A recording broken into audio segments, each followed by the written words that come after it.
Okay, and now we are live. And where we last left off, the pony was fighting a bunch of squid people, the illithids, in some caves to the west of Camp 3, deep in the mountains below Baldland. And I will ask you to roll new initiatives now that it is a new part of the session after that checkpoint. All right.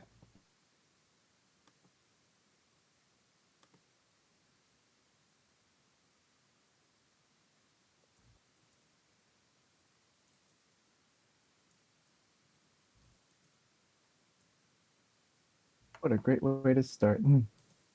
11. Like always, Turtle is the slowest.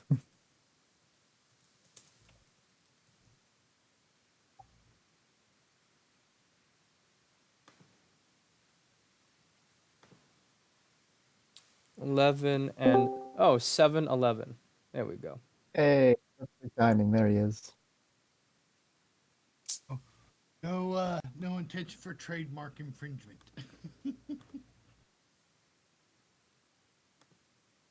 So objection, I've been a little bit busy this week. I haven't had the chance to read the, I'm sure, very detailed notes that you've sent me, but I will get to that. Now we're all rolling initiative except Alright. for Better go Nut, fast. who's on a bit of his own adventure at the moment. Oh, okay.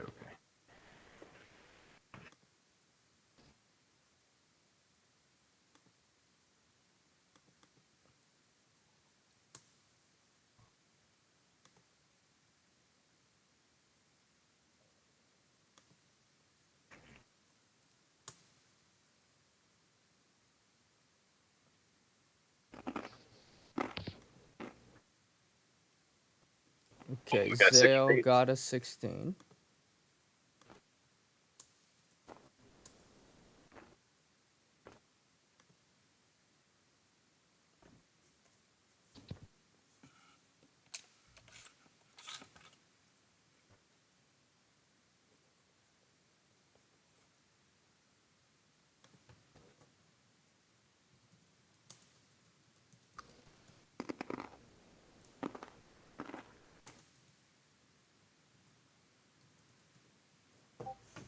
So it was me, Patrick Zale, and can't recall how many elephants are over there. Okay, 11. So they'll go after you, Williams, with 10. And oh, Talcanius isn't here at the moment, so I'll just put him last, or have him roll initiative whenever he gets here. I'll just put him at. I don't even know who we're attacking yet. Yes, well, currently, Tancarius did see a bunch of people at the mines that shot through him, and oh, looks like the audience isn't showing the right one. Oh, there we go. And it's in the caves.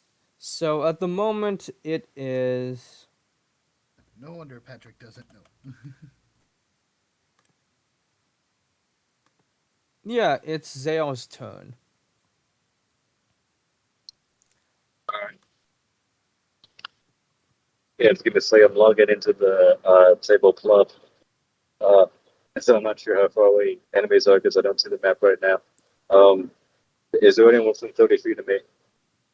Okay, well, from what you can see, to the south of you is the dark waters, and to the east of you is the camp with its many tents.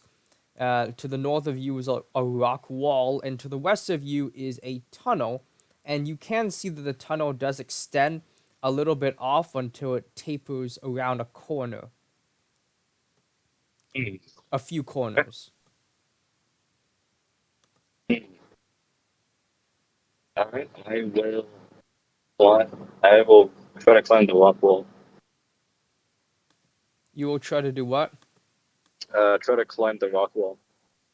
Oh, okay. Um, so as you do that, roll me an acrobatics or athletics to see how well you can climb, as it is a little bit slippery down here in the cave with all the mold and mildew on the walls Yeah, and the nice would be. dampness.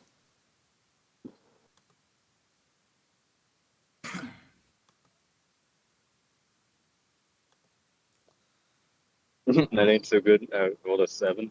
Okay, so with this 7, your movement speed will be just cut in half for difficult terrain, which is the average thing. But Yeah. also, you'll only be able to see a little bit more into the cave. So you can just move your character about 2 or 3 squares up from the beach, and I'll just reveal a bit more of the cave that you can see from your vantage point.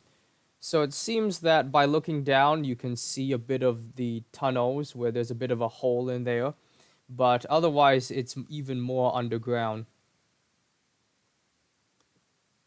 Do you see like the map where you are, where it says Camp 3? Okay, good, you're there. Yeah, yeah, I'm on the map now. Gonna I move my character like 2 squares up. Yeah, that's good. Alright. I'm getting there, guys. Eventually. And are you doing anything Uh, else on your turn from that vantage point? mm, I try to see to the left of me. Okay, but that's basically oh yeah, I'll just reveal more to the left of you.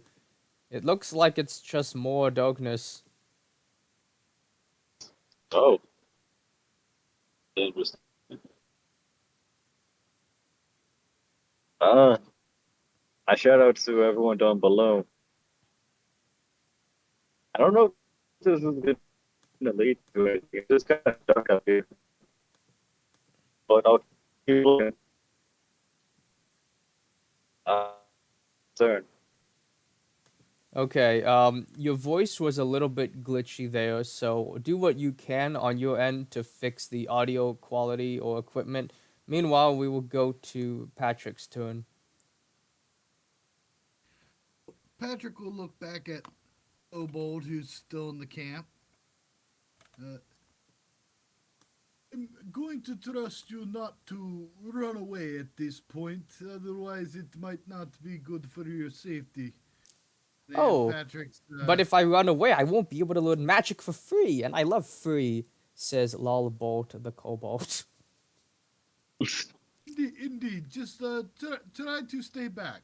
And now Patrick's going to go 30 feet this way. And since the shots came out of the darkness at Tank, Patrick assumes they're in the tunnel, so 10. That, because I'm going to take the dash action. And using the dash action will get me here. Bonus action, Chalet the Staff. Okay. And that'll be the end of Patrick's turn. It is the creature's turn. So this one here will go out on the balcony.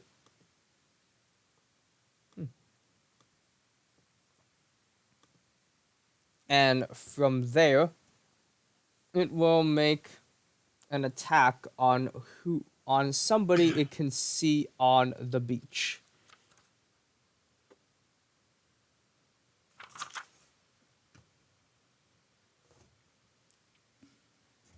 And I'm checking my list of attacks. Okay, there we go.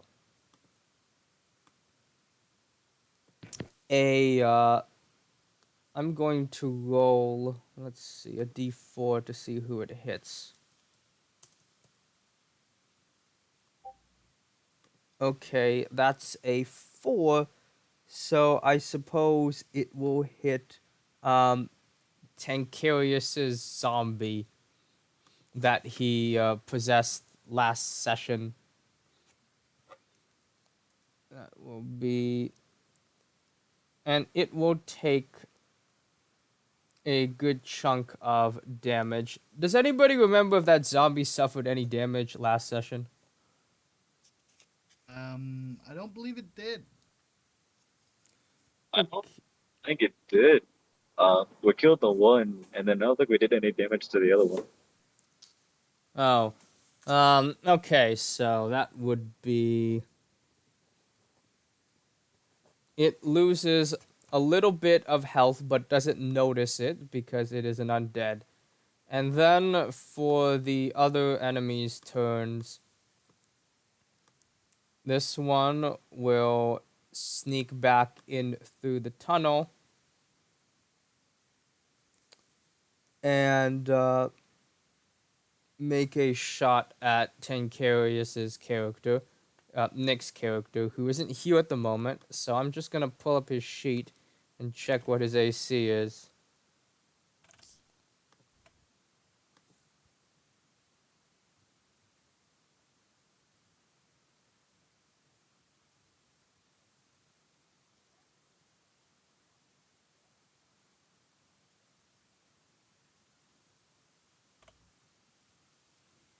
Okay, he had an AC of 21, so I'll roll my.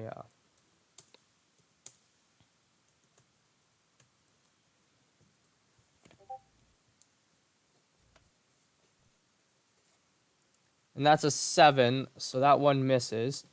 And then he darts back into the corner.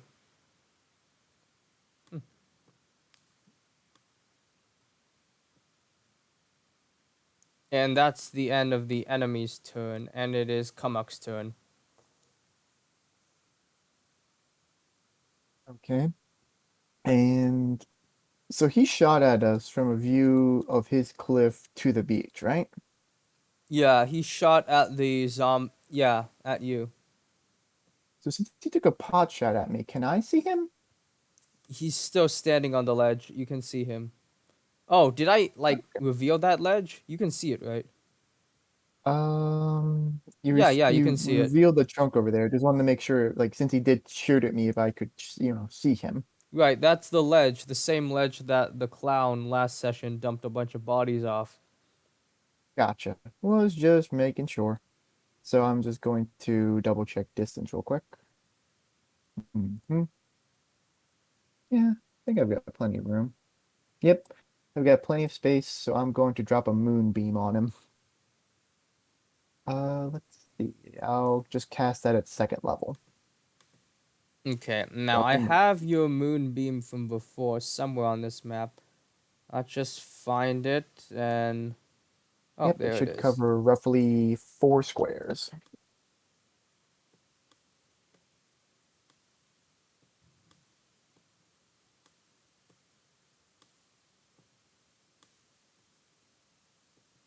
Okay, I found where it is. Just gonna clear up some of the old map. Okay, well, there we go. Okay, could you have him make a Constitution saving throw then, please? Okay, now, he This will be does making. radiant. This does radiant damage. So I don't know if that does anything extra to mind flayers.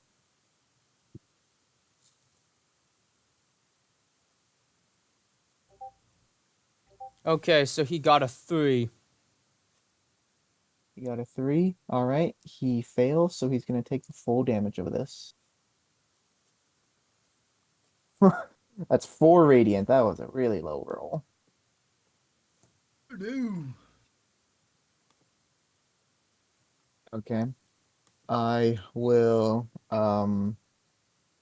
delay my quarterstaff and that'll be the end of my turn. I'm keeping an eye on him. Okay, now, in the meanwhile, because Tankarius isn't here yet. Um, Not. You've woken at the Advanced Base Camp 2, if you can move your screen upward. And you have been slaving away studying at the book to unfortunately bad results, but it is early in the morning and now it is time to go and rejoin the party or do something else. How is your morning going?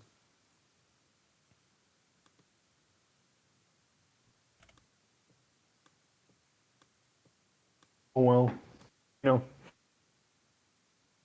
woke up. Do you see the one with the buildings on the map? Yeah, that one.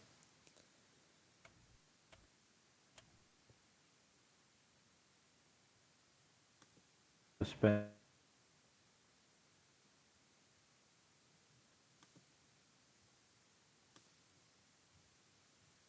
It'd be good for me. What are you? I think you might be cutting off a bit there.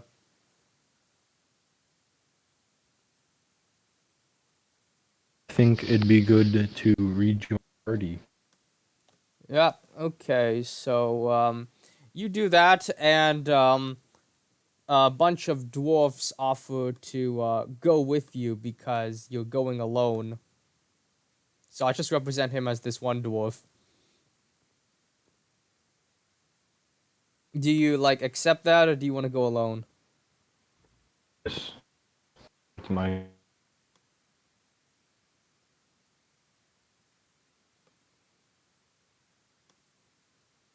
Okay. If you said something else other than yes, I didn't hear it. So you could type that in the No, I said chat. yes. Oh, okay then. Yeah, there So you go. you can just move your like we actually zoom out a lot and then just move your character to like you've already seen the squid, so we'll just move past the squid. Mm. And then where was that? There's the place where you fought the slug. Oh yes, and here. So this is the room where it looks like there is the illithid in chains that Patrick put there. And the dwarfs are telling you about how they've heard that there's someone chained up in this room here. If you want to look, or you can keep going. Um, I think I will actually take a quick peek in. Mm-hmm. So I'll walk in, and yeah. Okay. And as you do this one, make a history check. All right. As you see an illithid with manacles of ice around its arms. The ice is melted by now. Ah, right. Well, I It's not suppose a one big. of the other dwarfs refroze the ice. It's a bit of a Oh. grittier type of ice that has a bit of cave sediment in it. But yeah, it's still Mm, ice. only got an 8. Okay, well, you think you may have seen that guy's dress somewhere, but you're quite unsure of the context of its What are you robes. looking for? Okay, and pardoning whatever sounds those were. The dwarves ask, well, what do you want to do with him? Like, we could bring him back, or we could leave him here, or something else.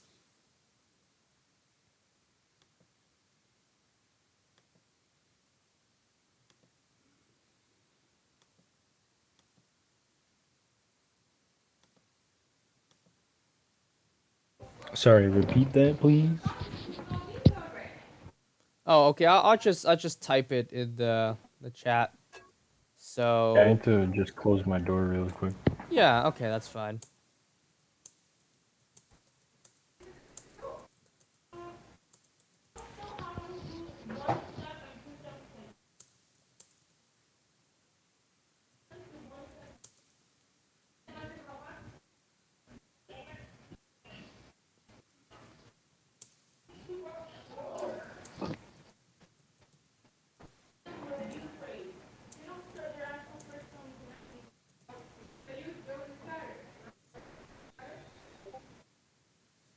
Okay, I put it in the chat. Hmm. So, is there any chance that I could communicate with it? Okay, so what languages do you know again? Celestial, Common, Elvish, and Loxodon. Okay, so for communication, you might have to try gesturing or using pictograms or something like that. So for that, let's see what other checks you could roll. Hmm.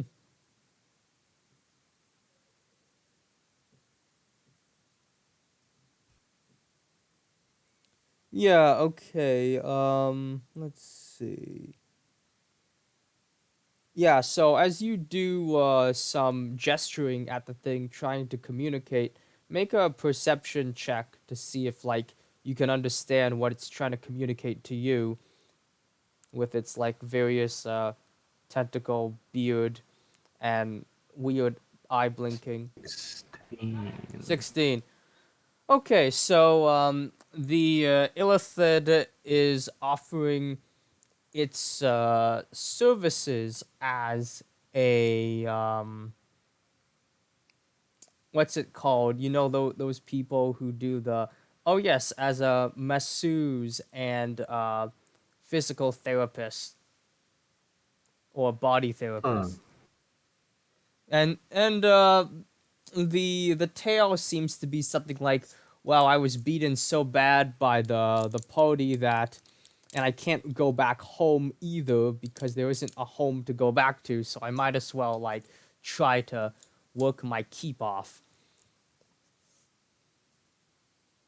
Uh, well, I'm assuming I know about like the general nature of lithids, right? Yes, you would know that the possibility of illithids may be down there, but you've spent most of your time, like, you know, in your kingdom and the surface world, and like occasional trips down here. Your dwarf advisors have told you illithids don't exist and stuff. All right. Well, in that case, I guess why not? I mean, we're accepting of all races and people of all shapes and sizes. So as long as you don't uh, cause any trouble, I don't see any problem with that. Okay then, so you communicate that back to the illithid, who you're not quite sure what emotion that is, but you hope it's happiness on the face, and it will like do a little curtsy to you, and then have the dwarf escort it back to the city above. Yeah. Okay. Now, as you if you decide to keep going down, you see there's a bunch of lava slugs, and you already know that those are basically homeless unless you step on them or bump them. Then they will attack you, but with a bit of a delay. Hmm. So you could just go down there. All right. So just Uh, avoiding them, I will yes. make my way down then. And as you make your way down, you remember the stories about this statue over here, which is a statue that could heal you if you're nice to it. If you like tell it a story about what's on the surface world. But I think you're at full health right now because you just did a long rest. Oh, I gotta take my long rest. Oh, okay then. Well, you were Oh working yeah. pretty hard last night, so I guess the statue will like heal you up a bit. So just do your long rest now, and then All right. as you make your way down, uh, this place you haven't like been before, but Mhm. it will take quite a while to get down. And at the bottom there is a the waters of the lake, and Uh huh. you hear sounds of combat coming from the left, so you can just swim to the square that's to the rightmost at the beach, and Meanwhile, Tancarius Hello isn't there. here at the moment, so I will just decide to just move him like away because I'm not. I'll just have him move away at the moment, and that would be his turn. Oh yeah, so Luck, do you want to say anything to the people who is on the beach now that you've rejoined? Uh, Luck has returned from It's my. about time you caught up. Yeah, I agree. That book was kind of hard to read. They contend to be. Now, Hmm. we are currently under attack. Yeah, I see that. I'll help out.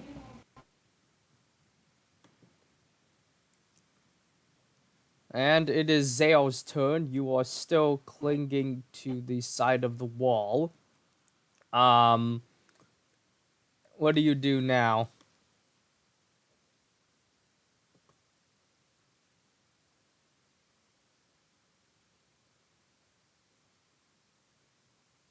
Uh, Zeke, are you like there? Yeah, yeah, I'm back. All right, so I'm just going to, I'm just gonna move along the ledge. Yeah, I'm just gonna move along the rock ledge, and then I'm gonna try and then I'm gonna throw my spear at one of the creatures. I'm gonna go one, two. Oh, those creatures are already dead. These are the ones that Kamak brought back, the corpses. Oh, all right. So, The creatures that are currently under attack have hidden themselves in the tunnel, and one of them Changes is on the everything. ledge in the moonbeam. I see that. So, all right. So I will get off of the wall and get back onto the beach. Whoop. Uh, and then I'm just gonna. Then I guess I'll dash to where the nearest enemy is. Okay, so you're dashing through the water then, yes. Yeah.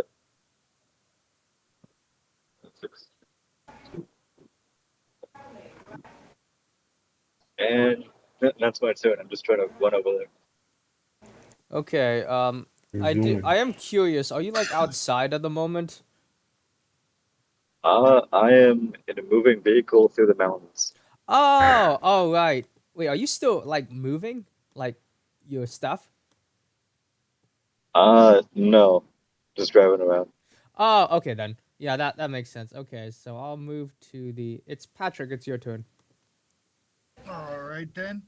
So here, all right, just for the giggles, Patrick is going to dash action down this hallway as far as he can get. Yep. Never seen an elephant move so fast.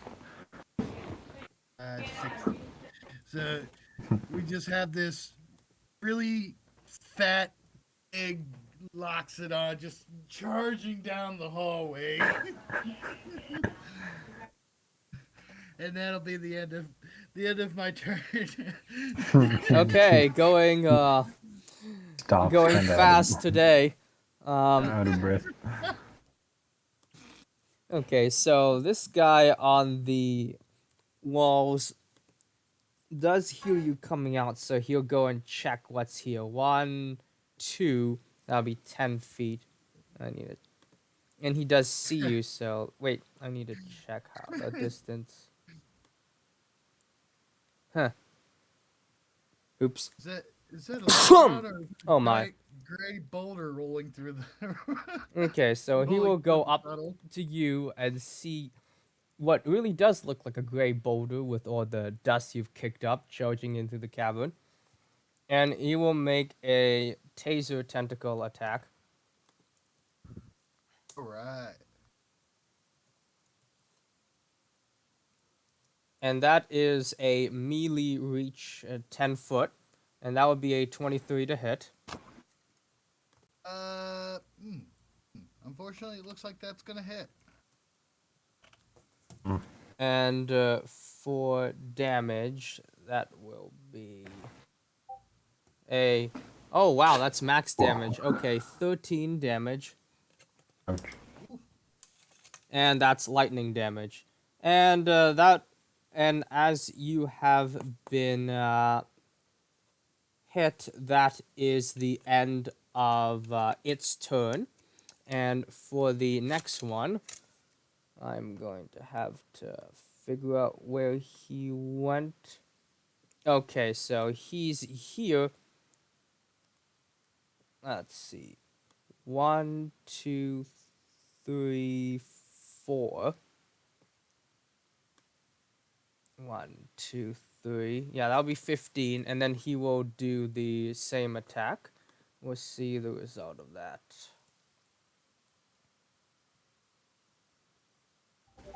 Oh, wow, that's a high roll. Okay, 24 to hit. Oh, And That'll no. hit. Where's your shield spell? My shield spell will only get me to 23 AC. oh, wow, The that's point. 9 damage. Okay, that's quite a bit of damage. Oh no. All right. Okay, and then it will move back, so that'll be 20 feet, 25, and 30. And that is the end of their turn, and it is Kumuk's turn. Okay, so I probably lost sight of the one because he's in the tunnel now fighting William. Mm-hmm. Let's see. I will use my action to dash. So would I be able to go 30 feet this way to get to the lip of the cave? Um, let's see, that's Or do I have to 35, but wait, what's your movement again? 30? Yeah, So so and I'm 30 is dashing. here, yeah. But you're Yeah, dashing, so that would be 30, and then 35. 35 could be here, diagonally. And then, like here. Oops, I okay, moved you by accident. that's fine. So Okay, 35 35. and Yeah, 25. So that would be there. Yeah. so I got this far down the cave. Okay, that's I might have a sight line, but not yet. Let's see. Well, from here you can see this guy, but because of the way the cave is, the chances of hitting that would be like really. I mean, you can see Yeah. how rocky it is. Okay, but since I got there now, I will let's see, I shillayed already, so that will be the end of my turn. And next up will be. Oh yeah, Tincarius isn't here at the moment. Okay, Luck. Okay. Well, I can't do much myself, so I will dash and follow everybody down.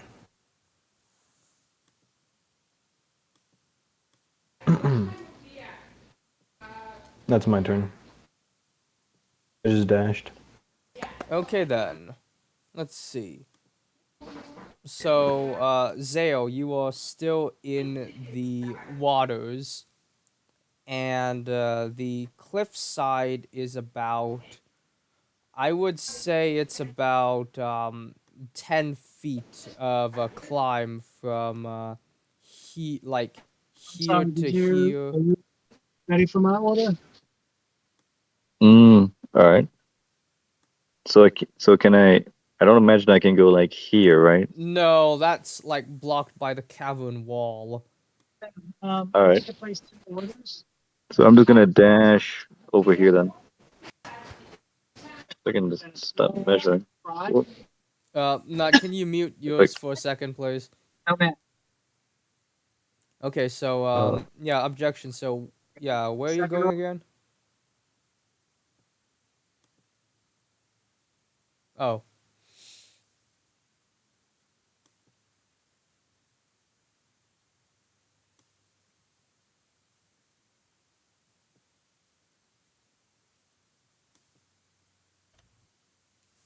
Okay, so once you unmute yourself, objection. So you managed to dash up the cliff. Yep. Yeah, I'm And finally there.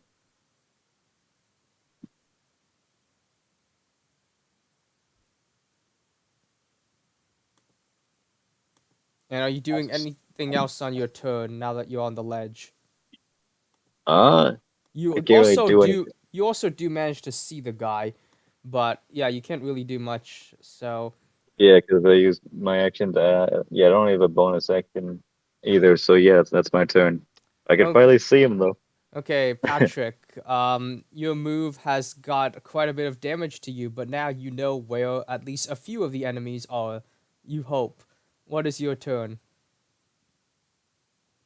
My turn is Patrick's gonna step up right in his face, and then Patrick's going to touch himself and cast Cure Wounds at 3rd level. Don't pervert that. Okay, okay, I ain't no. All right, so he'll give himself 3d8 plus 3 healing. Let's go. All right, there's 12 healing for Patrick. Decent. Yep.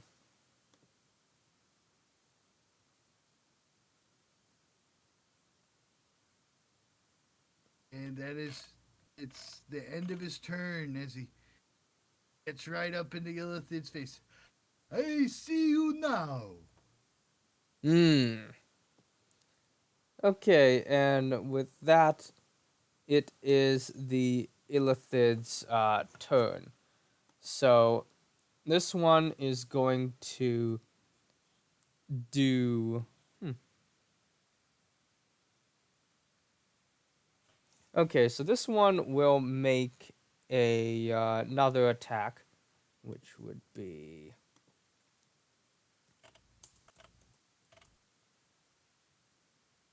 14. Oh, that misses. Natural miss. Yeah, and this one will get out from its corner and make its attack.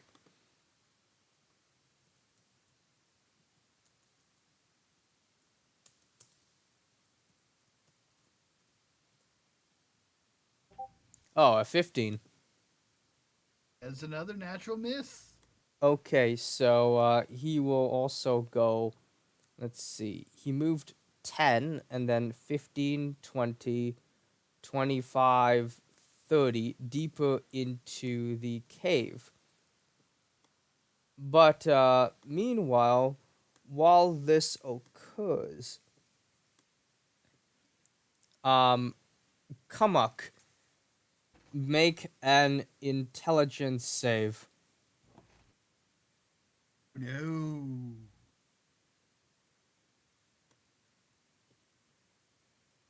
Oh, big oof. That's a 9. A 9. Okay, so that is Oh. too low, and you are frozen until the end of your next turn, as one illithid pops out of the wall here.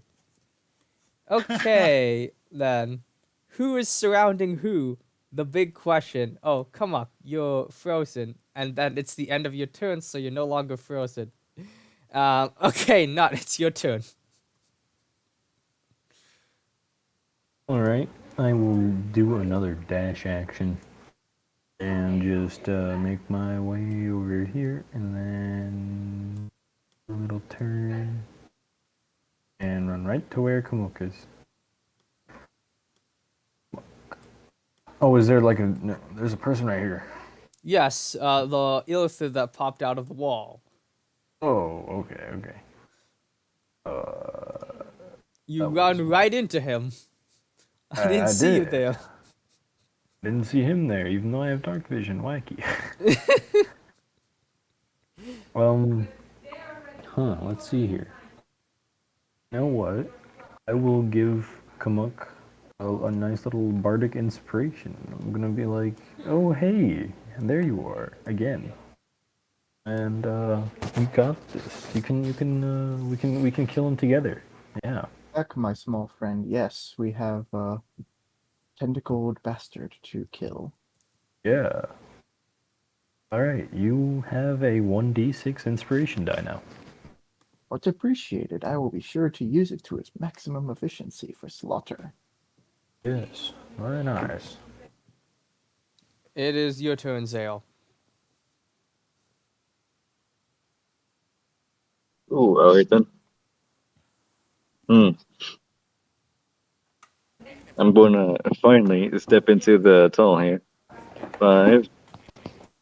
Uh, yeah, I think I have enough room to get in melee range. Yep, you do. You can 10, just move through that, yeah. 15, 20. Yep. Yeah, so I went up to him, and then I do a little stabby stab with my trident. Yeah, finally, the first melee attack. And do you remember how Oh, to use D&D Beyond? yeah. Although to be clear, I'm one-handing it. I'm not using versatile because I do like my +2 AC for my shield. Oh, yes, yes.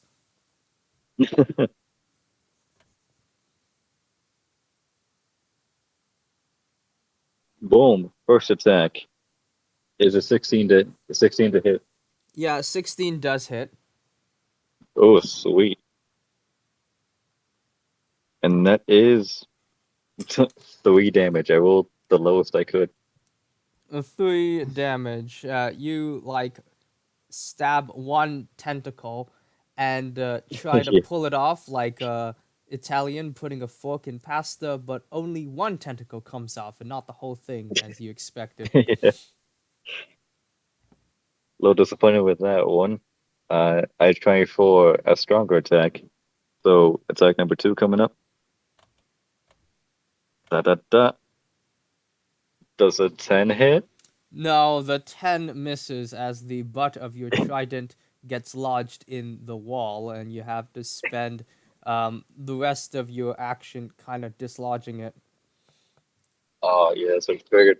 Yo, that's my turn. I think I annoyed it slightly. Okay, Patrick. All right. Now that Patrick notices Zale having a rides behind the illithid, he's going to. Hmm, I know there's one. There's also one around the corner here. So Patrick making sure, trying to play it smart. Uh,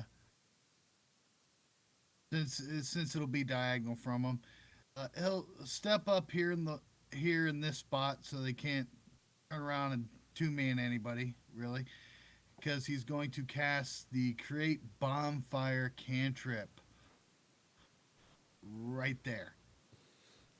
Mm-hmm. I am getting the token. Illithid needs to make a DC 15 dexterity save.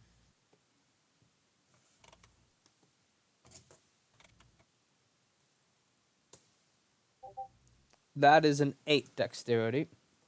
All right, let's see that 2d8 fire damage. 3 fire damage. Oh, wow. That's a bit low. That's insane. The, Yes, I know, but he can't move away from that spot without getting opportunity attacked by someone. oh, I see. Strategy. Yes.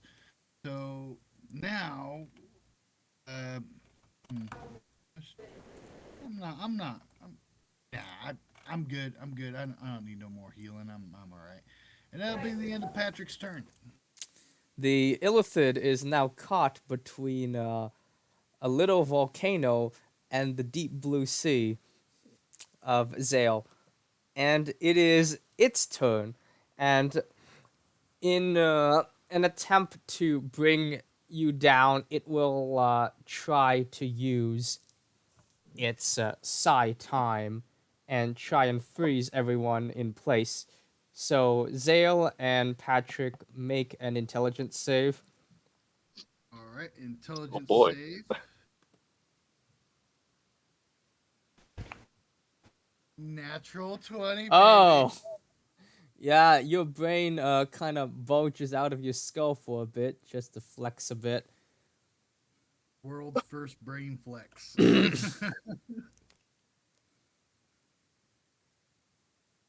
11. 11. Ooh, unfortunately, you are the dum dum, so you get frozen in time until the end of your next turn.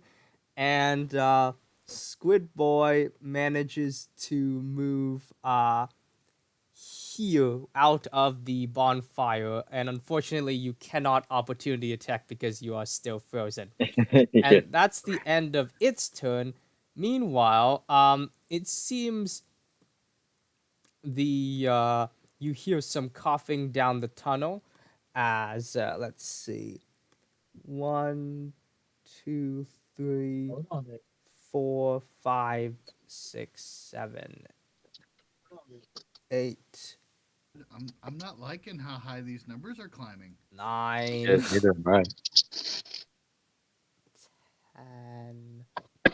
Okay, so it has dashed and it not attacking. So the illithid now caught between Luck and Kumuk will make an attack against Luck because Come on, Luck he can just stop. bumped into it. Oh, Since it's starting right next to me, can I have it make a con save, please? Because I'm using my reaction to throw spores in its face. Oh, ah, okay. So this is con. Let's see. Okay, so it got a 0. yo, It's not taking much damage, but it's damage nonetheless. 3 necrotic. Okay, so this Spores in the one face. is 3 necrotic. Yep. And okay, so it will make an attack against Luck.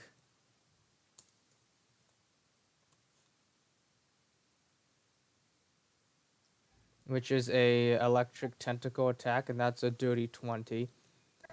And then oh, that definitely its fits. damage.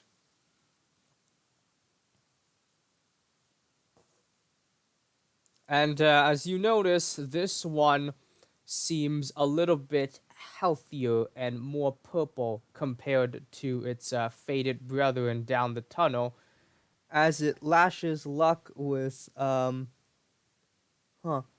that's a 2 damage, and I don't think I I typed think that you typed that right. wrong. Okay, +5, so that would be 7 electric damage to Luck. No. And with that, it is Kumuk's turn. Remember, you have Bardic Inspiration. That's right, I do. So with that bardic inspiration, how do I want to attack? Let's see. So the other one probably ran out of my sight. Oh no, he's right there. And I've got this guy in front of me. Haven't been whacked yet. Also, you have advantage because flanking. I do. Um, I'm going to. If you miss with advantage and bardic inspiration, I'm gonna laugh so hard. No, Oh no, no. I wasn't thinking that. I'm trying to be a bit Agreed. more proactive, so I am going to use my action to move my moonbeam back on top of the illithid that Patrick and Zale are fighting. Ah, Okay, you're I'll using that move noggin. that. Yep. Yeah. So here good. Move it one more up. Yeah. Nope, one more to the right. Yeah. Right there. Okay. That way Patrick and Zale have room to maneuver and trap it again. No, no, don't. Oh no, that way you can maneuver and trap it so you don't get into the range of the moonbeam. Okay. So have it make another con save, please. It'd be funny if I stuck my moonbeam on top of that, so I just took double moonbeam damage. You But Dang. Okay, I've so been but I'm that joking. like, is a 0. Okay, he's taking all this. That is 11 radiant damage. Not bad. 11 radiant damage. Uh, with that, the skin of the illithid that was like warty before is now dried quite like the dried squid that you sometimes enjoy on holidays, but it looks worse because it's moving and speaking in an unknown language to you.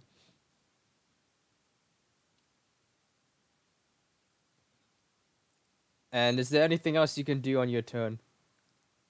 Um, no, because I used my action to, Right. move the moonbeam. So no, that'll be it. Okay, and you didn't use bardic inspiration for that one. You're still saving it. Yep. Okay. Um, let's see. Oh wait, I forgot. Weren't you you were frozen, right? Wait, no. But then my turn came around Oh and I yeah, your got turn freed already again. came around, so you unfroze. Okay. Yeah. So So I already lost a turn. currently the only one who's frozen is Zale. Anyway, it's Luck's turn.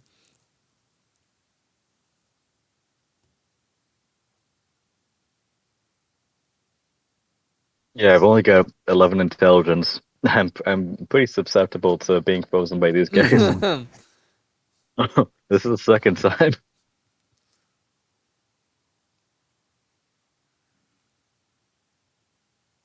Not. Sorry, what was that? It's your turn. Oh, okay, okay. Let's see. Do I have anything that'd be? Oh, yes. All right. The perfect thing for this situation. It's called inflict wounds.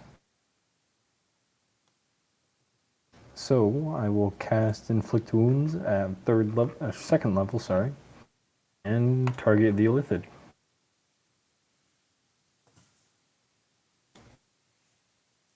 Oh, all right, 24 to hit. Yeah, and with advantage if you want to crit fish. All right, let's see. Can I get it? Hot damn, Oh, 24 so to hit. close. This No. is a 19. All right, well, that damage. 16. Okay, that's quite a bit of Too damage shabby. for that.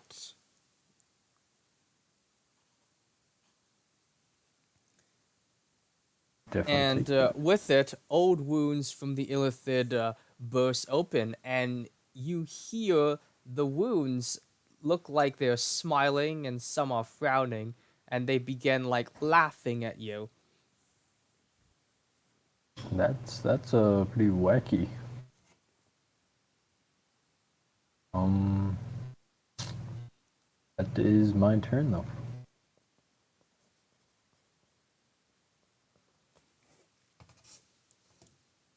And with that, Zale is frozen and no longer frozen, and it is Patrick's turn. All right, all right. Come on, Luck, and not the player Luck. Please be with me, Lady Luck. Patrick is going to attempt some shenanigans as he looks to the Illithid. And he's like, "And your tentacles do this." And Patrick is going to lash out with his trunk and attempt to grapple the Illithid by the throat. Oh, Okay, so Here we go. Athletics. Come on, give me a good roll. All right, 15. Can he beat 15 with ha, athletics or 14. acrobatics? Okay, so you grappled him. Yeah. I grapple yo, him by let's the go. throat and shenanigans commence. All right, so my movement speed is half to only 15 feet, but that's all I need because I'm going to pull the Illithid first into my bonfire. Okay, you do that, and what Now was he it? A makes con me save? DC 15 dexterity saving throw, and I think it's at disadvantage because he's grappled. Okay, so I'll roll that with disadvantage. 14. Okay, so he's gonna take the two d8 fire damage. Yo, All right, so there's 13 damage.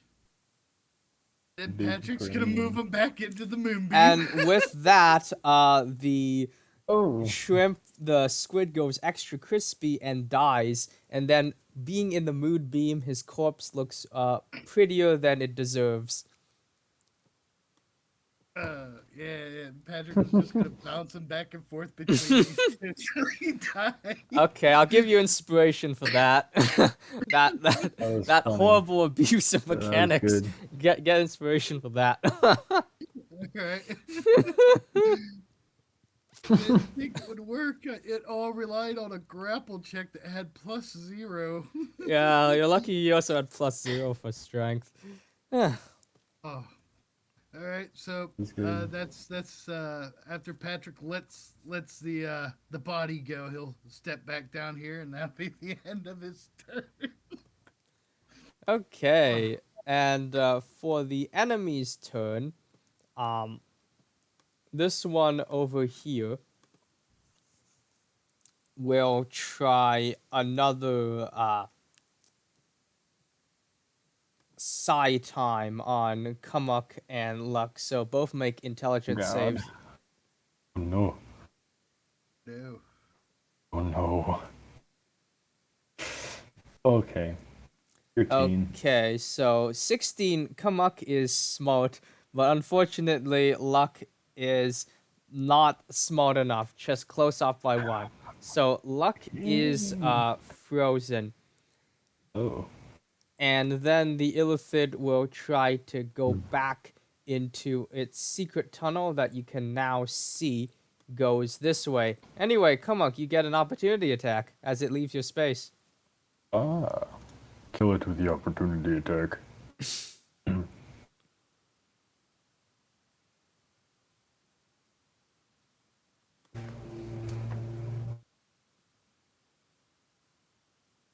I forgot I'm muted. Okay, so my staff is Shallade. Since it's still running away like this, do I still get the flanking from the runaway or no? Since he's stuck. Your flanking partner is also frozen in time. Right, right. That's a good point. So I will roll regular. Okay, that's a nat one to miss, but I will wait. Actually, no. Shit, I should have just done my reaction to throw spores at his face. God damn it. Whatever, it's all right. The damage is a D4 of necrotic if I use my reaction anyway. So both Okay, are kind of. so you missed as the Illithid makes that noise. What sounds like a vacuum cleaner noise in the background as it runs back into the tunnel. Anyway, combat is currently over for now, and the party can have free movement. And Luck, you're still a little bit frozen, but you're getting like unfrozen as time goes on, and you can So mute. is it like, was I just like time stopped? So if you've seen Loki episode 1, the woman hits him with a baton, and then like his jowls like fly in the air in slow Oh, motion. It's like that. okay. Also, there's like a vacuum cleaner sound in your background. That may be the lawnmower Oh, the of lawnmower. Okay, it's fine. my neighbors. Uh, Yeah, it's pretty loud.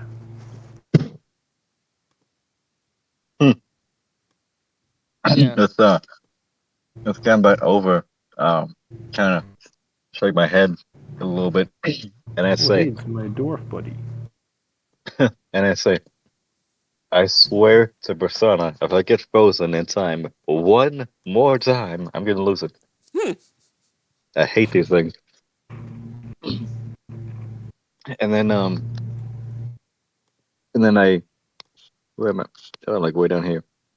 I run up here, um, and I run into this hall. And I say, "Where is he? Where'd he go?"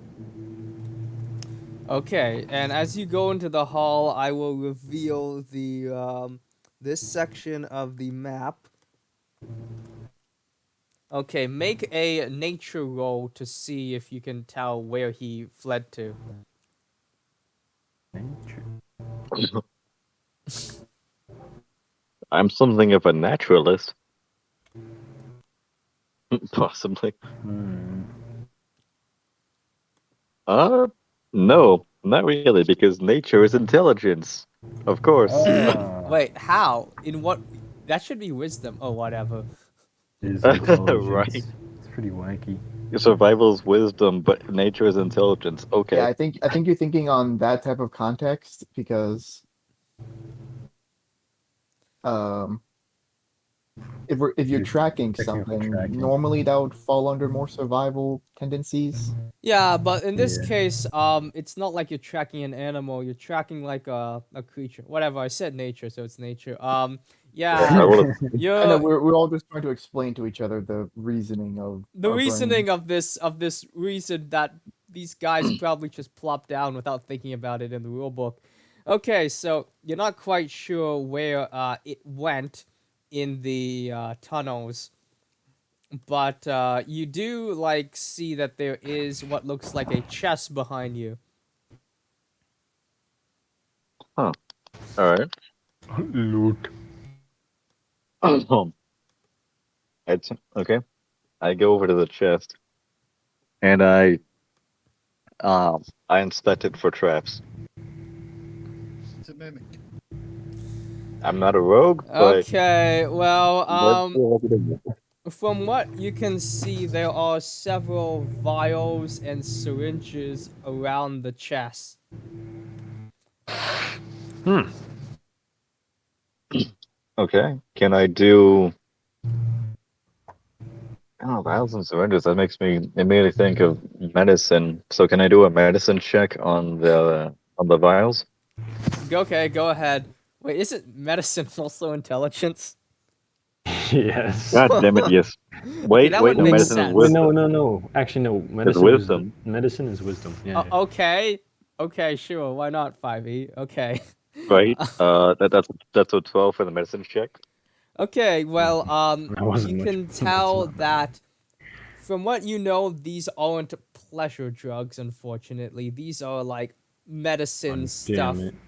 Um, it looks like they I are mean, like made specifically to enter squid people bodies because of huh. the funnel shape. And from it, you can see that there's like one of the one of the syringes is sticking out of like what looks like a disgusted multi tentacle in the corner that looks like it came from one of their faces.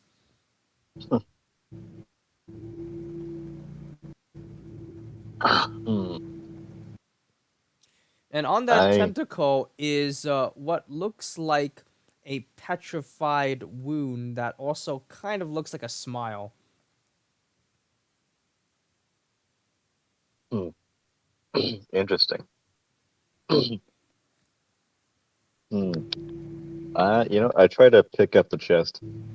Okay, well Is you've it picked it up. It's pretty light. As you pick it up, the what sounds like a bunch of vials like jingles and clanks inside. okay? Um, playing it safe here, not wanting to just open this by myself. I'm going to I'm gonna take this chest and I'm going to go back the hallway to where the party is. And I'm going to say I found this strange chest. Um, it seems that this is a drug specifically for these creatures. Have you seen inside the chest? So what? You've already opened it. You've already seen inside it. Oh, I say no. I'm not a rogue, nor do I have lock picks. How do Nor you know what is in it?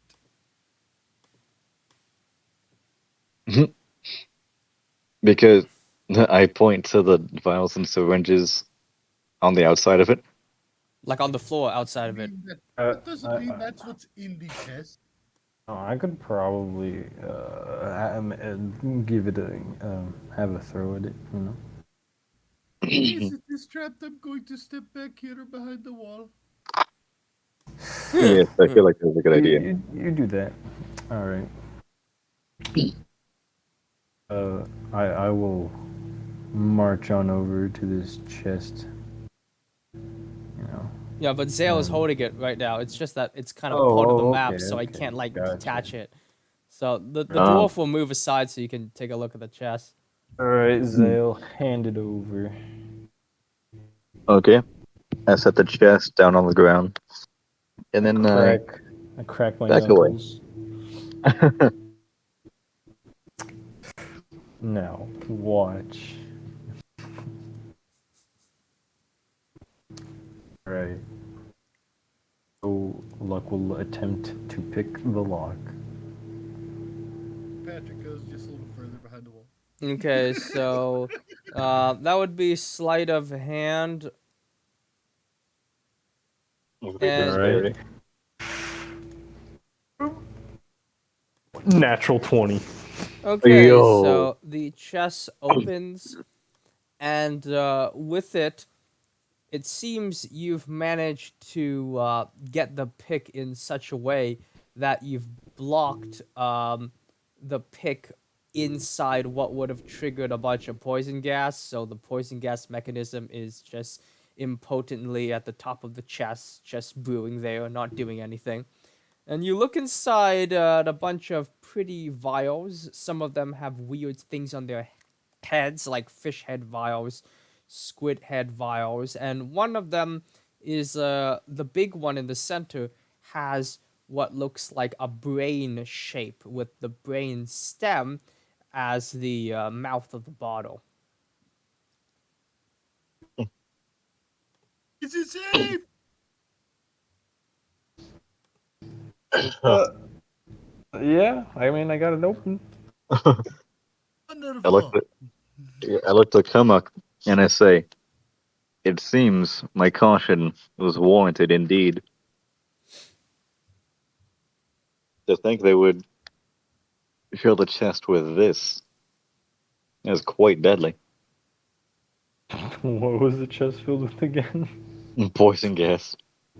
Oh, Well, when dealing with these, so far with this, which uh, so which with far us being in a when, tunnel would be very bad. yes. What were you saying? Oh, I was just saying when I would have expected traps with how these people have acted so far. The trap doesn't really surprise me. Mm. Me neither. It's more the style of trap. Poison gas. That's interesting. And then I say, hmm, what if we can take out this poison gas and use it to our advantage and use it against them?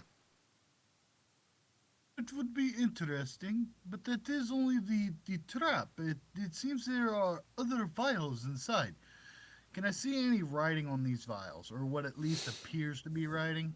Well, they're all pictograms on the vials, and from what you can decipher of the pictograms, one of them looks like a tree on the bottle, um, and it's like a picture of a tree on the bottle, and like a sticker. And at the top of that bottle is the head of what looks like a humanoid, but a bit rounder and more oval, like the stopper of the bottle is in that shape.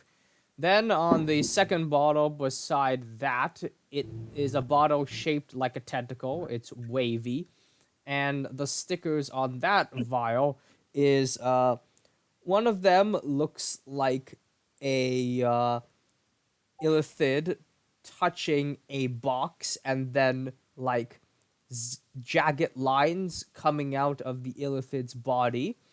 And beside that is a picture of an illithid that looks like there are like flames around it.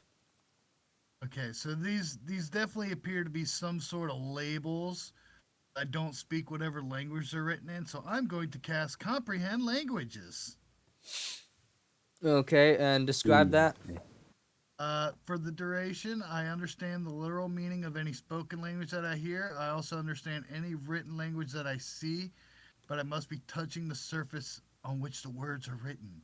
So Patrick is, after Oh casting yes, this, touch is it. going to start fondling the bottles and trying to see if these are actual labels that tell me specifically what these things are. Okay, so the Eddie. label with the jagged lines coming out of what looks like a stickman figure of an illithid, it says, "Warning: if you drink this, you might get electrocuted." And the one with the fire is, Oh, "Warning: if you drink this, you could get burned." There are other labels on other bottles, like there's a picture of a crescent moon with an X on it. So don't drink this on the moon when the moon is out. And Don't let's drink it on see. the moon. Yeah, there's another one that says like a picture of a bottle on a table, and there's the sun, and there's an X over this. So don't put this in sunlight. Um, Oh right, and the only one without any labels on it is the brain one with the stem as the bottle's nose. Oh, and that one doesn't have any label at all. No, Hmm. We should write down what I these was do opening my and what notes not for to that. do. oh yeah. Make and as you look at the brain one, make a perception check with advantage.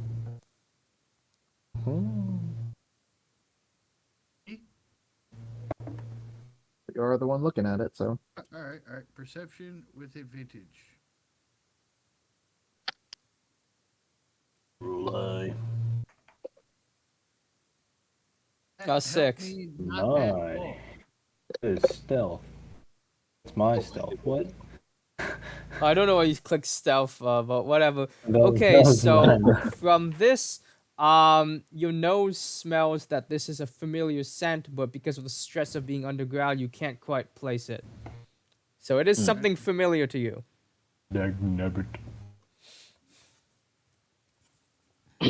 I say, come look, since you hello. so expertly dismantled the trap and unlocked the chest, do you think your nimble fingers, your um, your nimble total fingers, kind of sounds like an oxymoron, but all right, can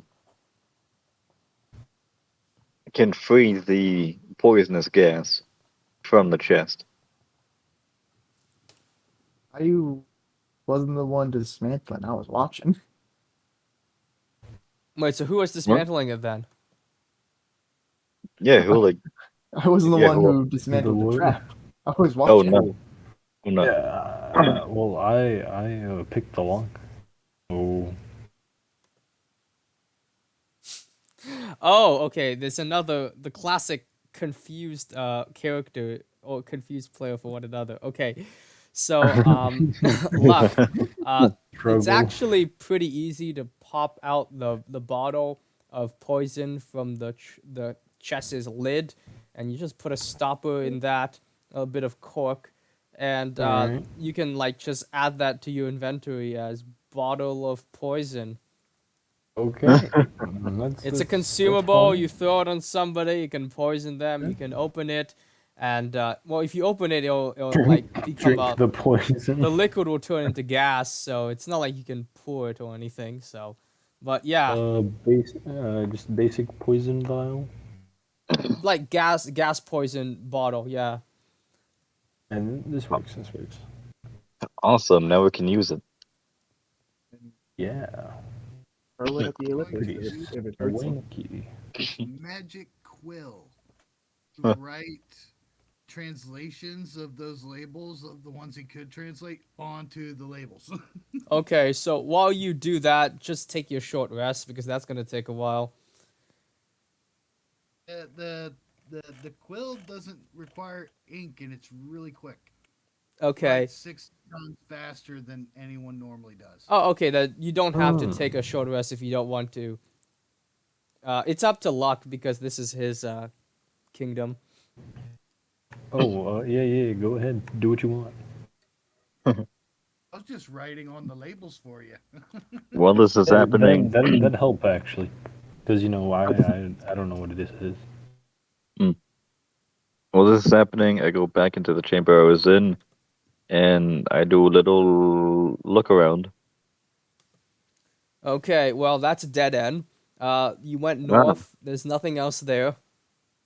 okie doke. Go on south, and I'm going west now. Okay, that's a wall. So you could try breaking it, but that's not a path. Oh, so I have to come down here, Yes, into that rough, room. roughly over there. Okay, now I will Um, reveal. Okay, so you come down there, and you can just go down into the lower room with the two cave things. Okay, as you enter there, you see that there's a path going northwest and a path going south.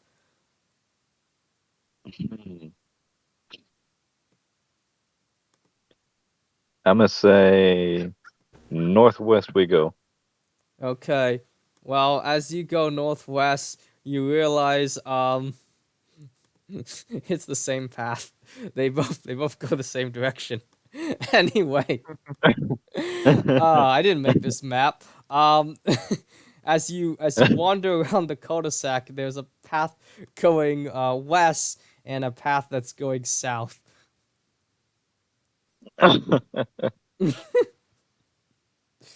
Oh, all right. Huh. I'm gonna go south. Okay, so as you go south, make a perception check.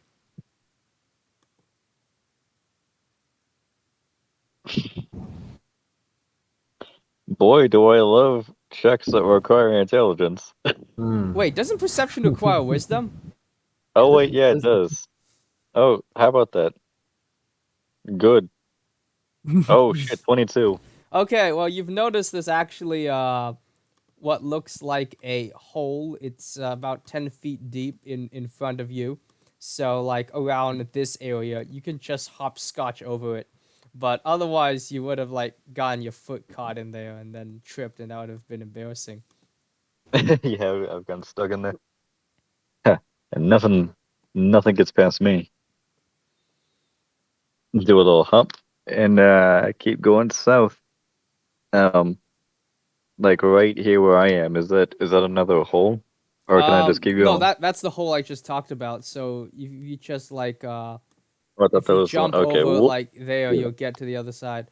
Okay, and from there I'll have to keep revealing the map. Where did my thing So we go? saw the mind flayers basically run in this direction, so we're trying to figure out where they're going. Yeah, he's somewhere in here. We're gonna find him. The mind flayer ran in actually this direction, but whatever. You I guess you'll find him eventually.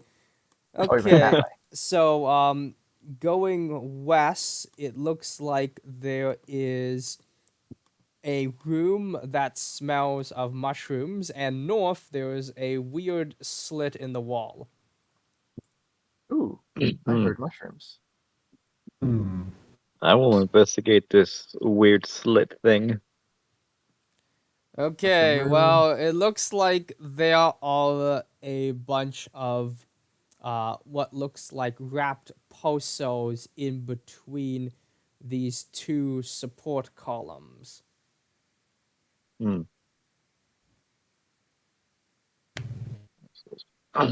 Huh. Can I can I look inside them? Okay, these are packages that are wrapped with what looks like dried leaves and wrapped in string. Do you want to open one of them? Be sure. Okay. As you do so, a bunch of what looks like beads fall out of it, and a strong, oily smell hits your nose. It's caviar. But there's also another smell on it, which suggests the caviar might be laced with something. Interesting. Can I can I do can I roll survival Yeah, or nature to see what it is? yeah, you do a survival. All right.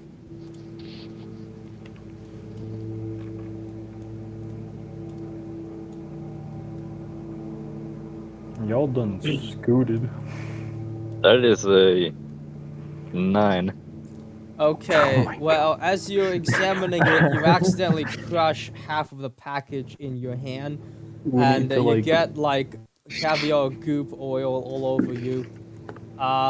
You're not quite sure what type of eggs they are, what creatures they come from, but okay, and that's the time for our break, and I have to cook dinner for the family. Meanwhile, let's see. I'm just gonna quickly say, Kamak, are you looking at anything? Heard smells of mushrooms, so I'm checking out the chamber that smells of mushrooms. Okay, so as you enter into that chamber, there is another chest in this one, and then I'll go on the break and put the timer up. Let's see, timer.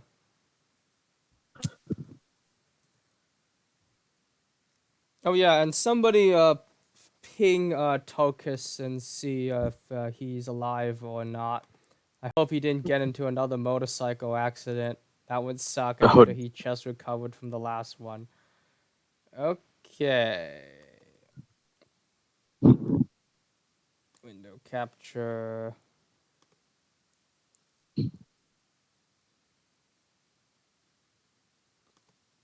Timer. man. These tunnels seem to go on for a while, huh? When you're dealing with an underground cave network, you're dealing with centuries upon centuries of erosion and mining. Yeah. So there's no telling how many have either collapsed, formed, or been mined out over the years.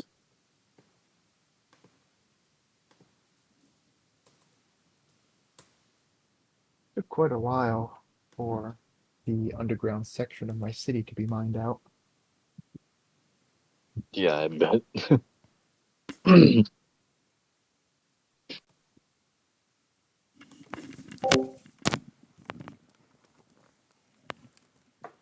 Yeah, I'm having a pretty good time so far. I moved from Louisiana to North Carolina, and it's really really nice up here.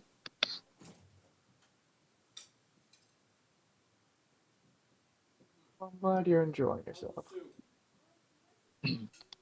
And I was on vacation from work up until yesterday, so it was nice. First work vacation. Been working for like 3 years. Wow. Finally got one.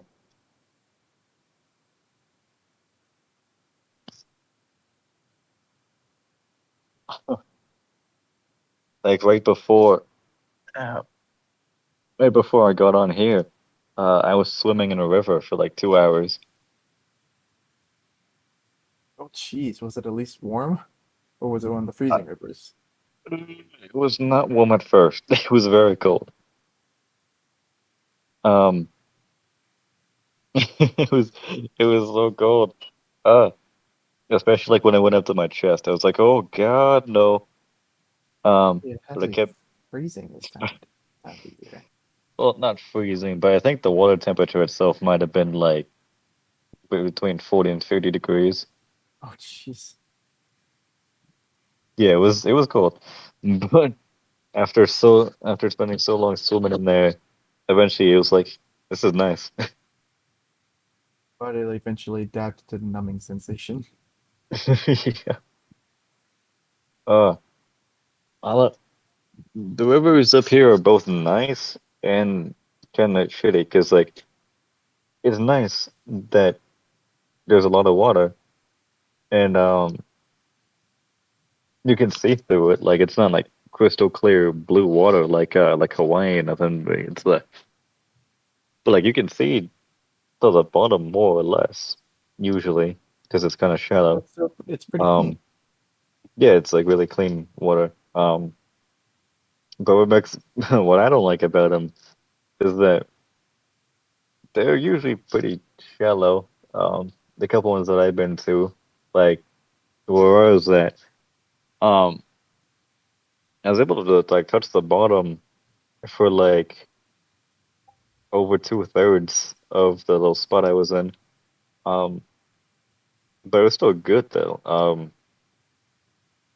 But yeah, just mostly they're kind of shallow, and also the smooth rocks everywhere on the bottom. They're so slippery, and they hurt when you like slip on them.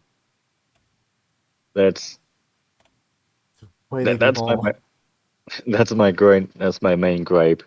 Is that it's just so easy to slip on those smooth rocks on the bottom and like stub your toe or something. Uh, Or like even just like slip on them and fall like deeper into the water when you don't mean to, then all of a sudden you're cold. oh yeah, because then you just have an impact of cold out of nowhere. Yeah. That's probably not very fun. So, like, how No. deep was the water that just like as soon as you impacted? Um, well, where I was, it was, I mean, depending on where you were, but for the most part, it was pretty shallow. Like, close to the shore, fairly shallow, but there were, uh, there was a little bit where it was like, deeper than I am tall, and I'm like 5'7", so Jeez, that like is pretty deep. yeah, I couldn't touch the bottom in a couple places, but I mean, it was fine because like all I had to do was just bring myself to surface and then turn around and swim the opposite direction, going swimming with the current. Oh boy, I tried swimming against the current today, and that was very difficult. Yeah, you're swimming against nature. Yeah, like at first I was like, I can't swim against the current. This is impossible. And then it was like maximum power. Like it kind of wore me out, but I could do it. I didn't get very far though.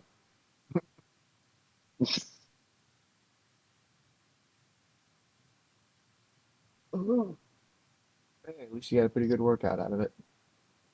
Yeah, yeah, I did. And then like in addition to swimming, there are a bunch of like large rocks just all along the riverbed.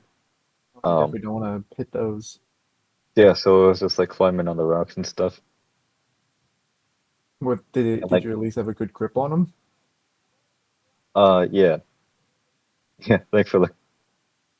Yeah, we wouldn't want you slipping and nailing on those because that would really not be Oh, fun. oh no, it wouldn't. That would Um, just be like super soreness followed by eternal pain for at least a good while. uh, there are a couple spots where I'm like, haha, I'm in danger because because where I was, and I know those couple of spots, there was like where the water was pouring down to the next level, and You there was definitely like want to there avoid was so those. much. I'm like there was so much water pushing against me right now. Oh my God. Oh, like when you hit like a area with a lot of current. Yeah,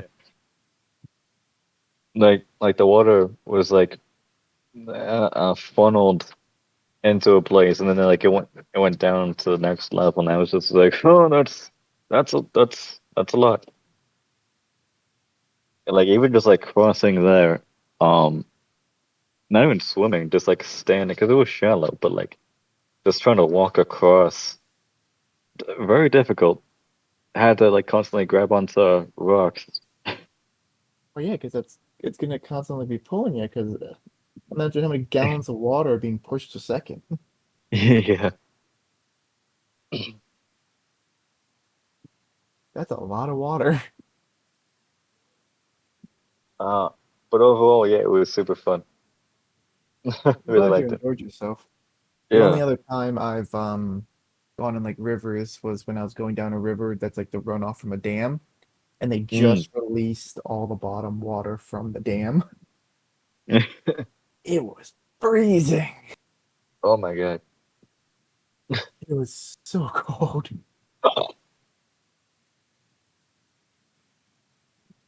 Like it's hard to describe, but I felt like my butt was just going to I was just not going to feel my butt anymore. And then that thing was a popular tourist spot, so the ducks kept harassing us for food Oh God, I bet they did. because we had to keep just trying to swim faster than them because we were worried they were gonna try and like mess with our rafts.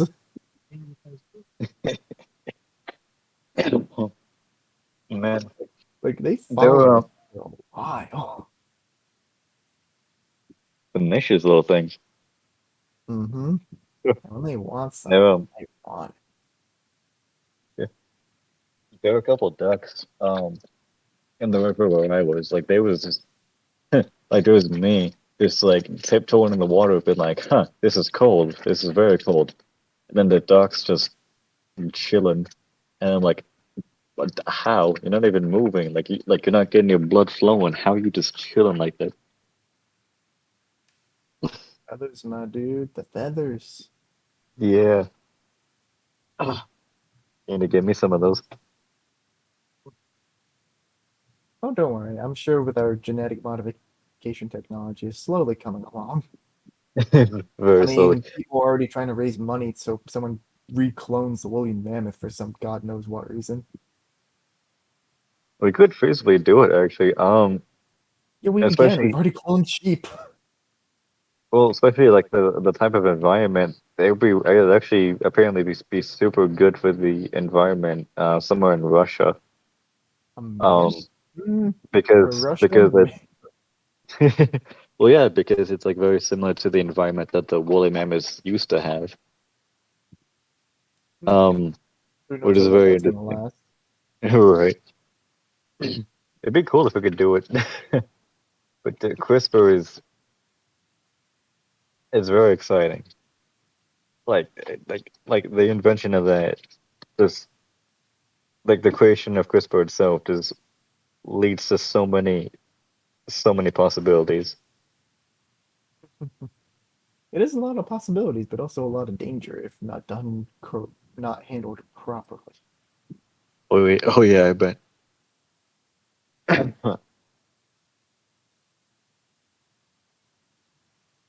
Because that could go very wrong very fast.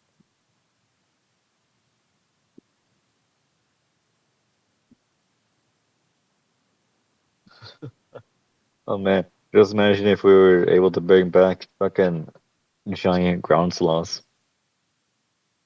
Ooh, They they were unbelievably big. Like they also extremely lethal. Um, was it like was it a land mammal or was it a sea based? oh no, it's a land mammal. It a giant ground sloth. Yeah, sloths got Oh, smaller over the ground sloth. yeah they got smaller over the years. How big we Oh, talking? oh, I want to say like at least 10 feet tall. You know, I'm gonna Did look they this up. move How? as fast or as slow? I would think faster if I'm not mistaken. They didn't. You know, they didn't live too long ago. Only like 10,000 years ago.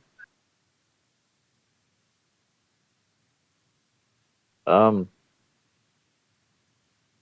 really? Huh. They lived in South America. That's interesting. I'm just trying to find out how big these guys were. Climate was probably much different.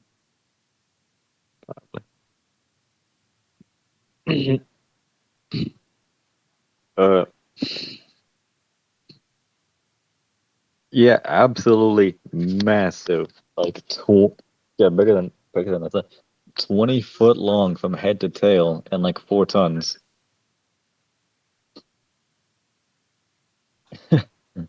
Sloths used to be massive, and then they got smaller and became one of the worst animals. They evolved that way just so they weren't big targets. Because I'm wondering if they were as fast when they were big or as slow. Hmm.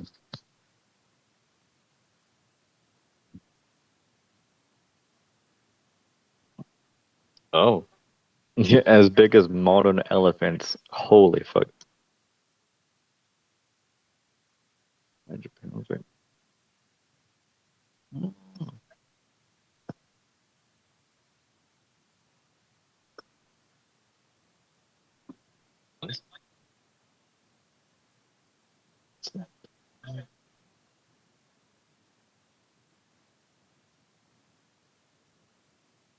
There you go, Sting.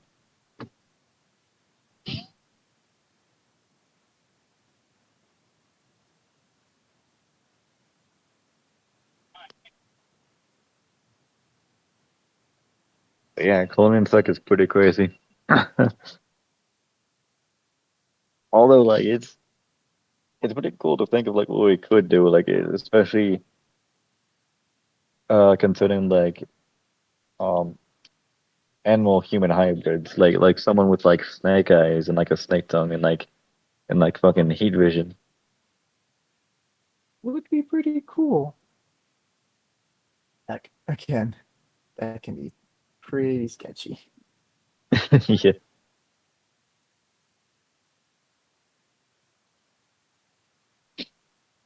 Start splicing DNA like that, that can go bad quick. Like, like if we did have snake people, and and they just decided and they decided to form a cult of like real life Cobra, like from DC Comics, I would laugh so hard. Oh, oh, the Yeah, cult of snake. What's yeah, that group called?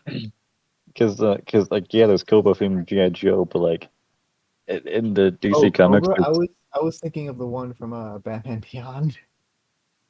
oh, that's what I was talking about. Yeah, it'd be like I wouldn't even be mad at that point. I would be like, well played. This would be funny. So, but oh yeah, you saw Batman Beyond, Yeah, that was an awesome show. Really wish they dude, right? expanded more on And it took like a long time for it to get an actual comic series. But yeah, dude, like Batman Beyond, like that is my favorite Batman costume. Like it's just so simple. It's just like the black and the red, and then like I think it was the because of the jet boot. angular design of it and how slick it looked. Yeah, That's why it looked awesome. Like it was. Plus, it was a pretty cool dynamic seeing old Bruce training up a new protege and not Pierre Robin. yeah. Dude, how'd you feel about the Return of the Joker movie? My brain's kind of blanking on that. That was that animated or was that live action? No, that was animated. Was that with one of the previous Robins getting that Joker chip? Yeah, Tim Drake. Right. Okay. That was a very nice callback to the psychological torment he suffered. Yeah, right. Plus, you have to give kudos to the Joker for pulling one over on Batman that one time. Like, I'm still here, bitch. After all these years, you're old and gray, but I'm young and I'm strong. I will give, yeah, for that instance of like severe planning ahead, I will give Joker props. Yeah, there was he's this man playing fucking 4D chess. It was pretty cool though, seeing how the old simulated Joker kept comparing Batman Beyond to the old Batman, and they're completely different fighting styles. Oh yeah. New Batman fights completely dirty and will just kick you in the groin.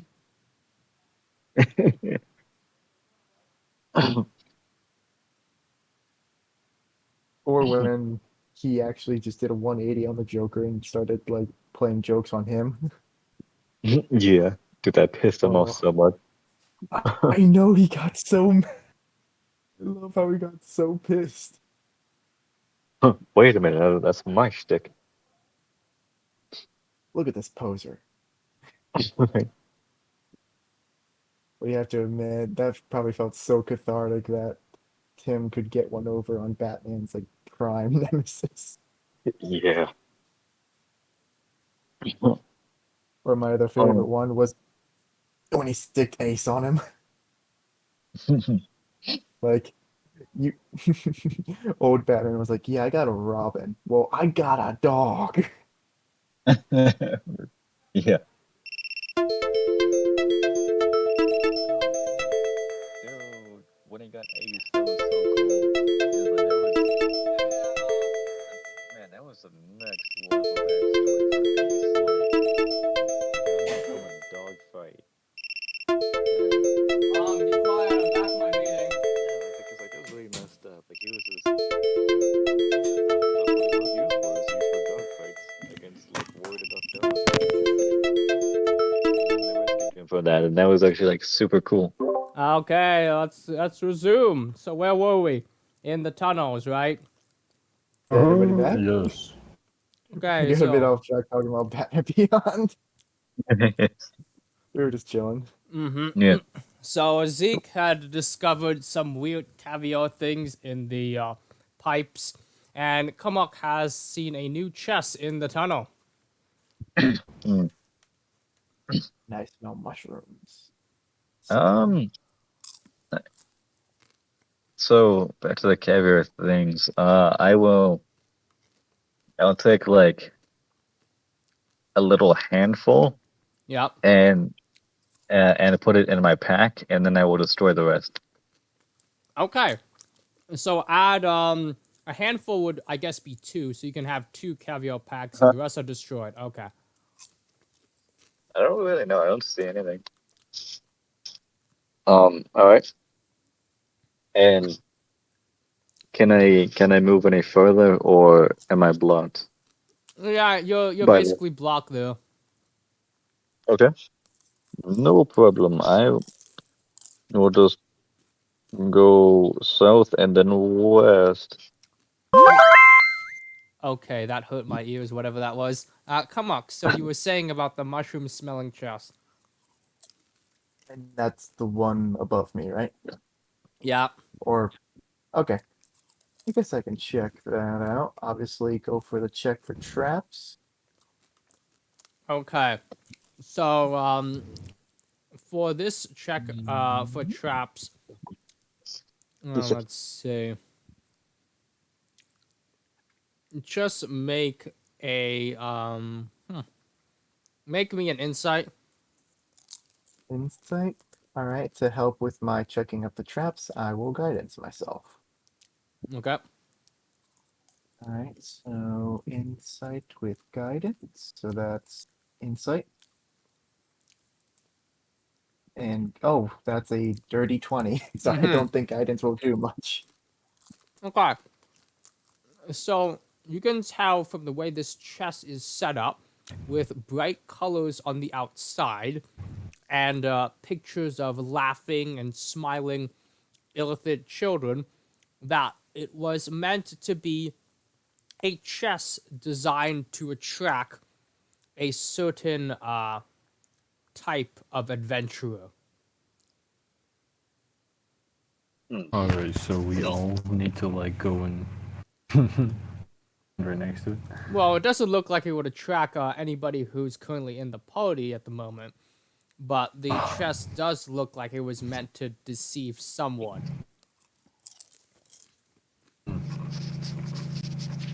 Deceive. Hmm. Hmm. I say, Kumuk, do you think you can open this? Well, with my check into it, it doesn't look like there's any traps. Is there any traps somewhere in the chamber, perhaps? Well, It would have been from your helpful to check check, for traps in the chamber beforehand. well, you're already in the chamber, so if there was a trap, you'd already be affected by it. True. But True. from your check, you could tell that this chest was designed to lure a specific type of adventurer. So you're pretty sure it's already trapped with something.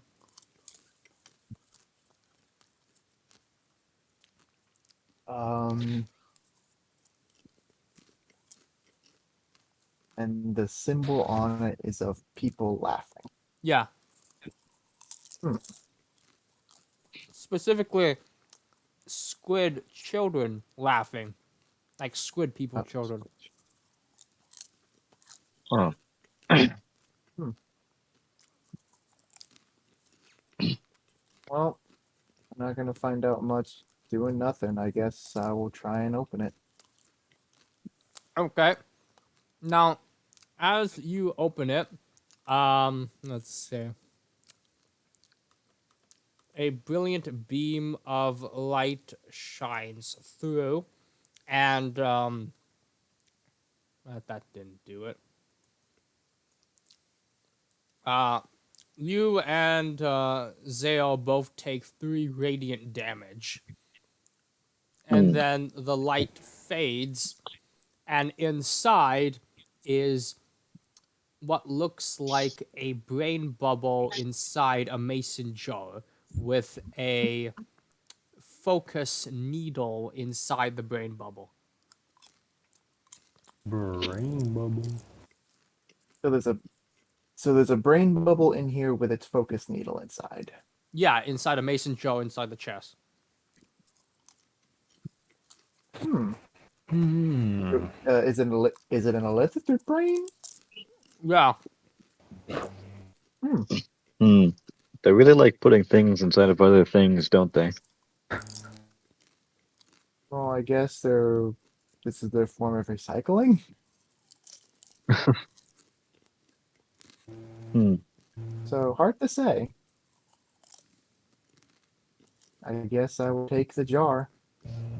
Okay, you add So that to your inventory. Meanwhile, perhaps if I can, perhaps if I can find a Casual, cadaver, perhaps casual like if I brain can find and jar. reanimate, if I can find and reanimate a cadaver, we can see who is indeed in here.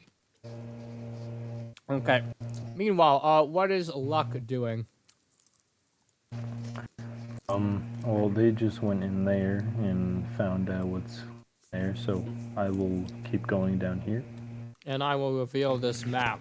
Now, Alrighty. if this was a Hollywood movie, this is where the commercial break would have happened. But I will reveal what's at the end of this map. And it is a bridge. And at the end of the bridge Oh. is the illithid who ran away from you, dead. Dun dun dun. Hmm. I Okay then. got to him and finished him off. Could I make a perception check to see if like the bridge is like stable enough to walk on? Okay. Alrighty. 21. Okay. You're pretty sure the moment you step foot on the bridge, it will drop. Okay. And Well then. Not good. as you look down the bridge, you manage to see with your perception, water that is deep enough to slow your fall, but not like super deep that you could like drown in it that much. And on the cliff sides of that pool are various carvings of illithids and their various cultures, and a little bit of graffiti of what looks like of mustaches drawn and big noses. Okay. Um. Oh. I would like to say that my had something that I could get across with, but I don't. My ladder from my robe of useful items. Ladder is only like 25 or 24 feet. Hmm. Let's So see. that's not gonna work going across this gap here. Now, while you're deciding what to do with the bridge, um, it is Patrick's turn. All right. So, Patrick, are you doing anything at the moment?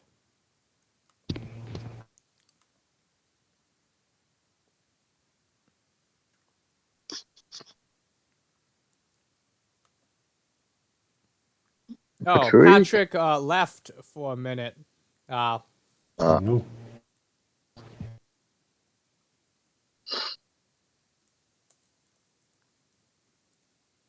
Perhaps he too was acquiring food to sustain himself. yeah. Okay. yeah, might have been. I mean, I got popcorn and bao, which is like dumplings, and yeah, beef soup. So I'm pretty sustained. Yeah, it's had three McDoubles and an M&M McFlurry. Anyways, so while we're waiting for Patrick, um, what is the party doing now? Well, um, I don't think we're doing much as a party because we're not really we're split off Yeah. in different areas. Hmm. Maybe it'd be wise to regroup and exchange information. Yeah, alright. Luck will walk back then and, just back, peek his head into the treasure chest thing where Zale and Kumuk are, and say, so I found a big gap with a bridge on it, but the bridge is like, you don't want to step on it. It's gonna fall really old.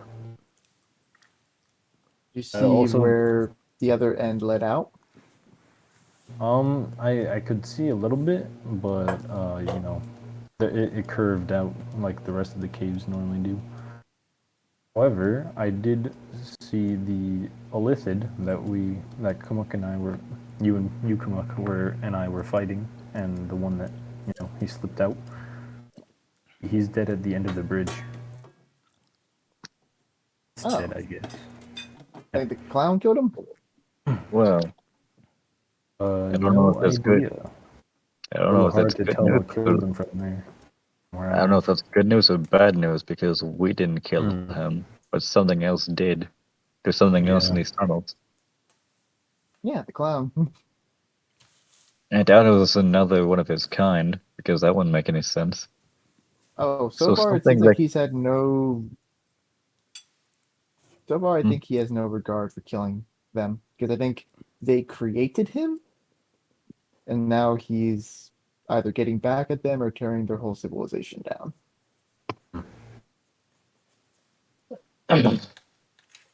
well, it doesn't seem like it's good news for us. I mean, personally, I wanted to capture him alive and interrogate him to find out what he knows. So this makes things harder. Yeah, they could have Hopefully, proven beneficial. On the bright side, I oh, found this guy in one of the chests, and I pick up the mason jar, give it a little shake. I'm, What I'm the hoping. hell? Yeah, Yes. apparently they stuffed one of their own's brains in a jar. So as you So, shake the jar with the Oh, brain what a in it, bunch of you weirdos. hear bloop bloop sounds as various air bubbles pop to the surface and then return to the liquid, but nothing else happens. yeah, apparently they stuffed their own in these jars. So I was thinking of putting this in a cadaver and seeing if he can communicate. All right. Well, yeah, you can go do that when you get back to your kingdom, or if we happen to have one. Oh, believe me, I've got plenty scattered around. You'd be surprised how many people OD in my festivals. Well, hmm. I'm not surprised about that. You have just about the same numbers.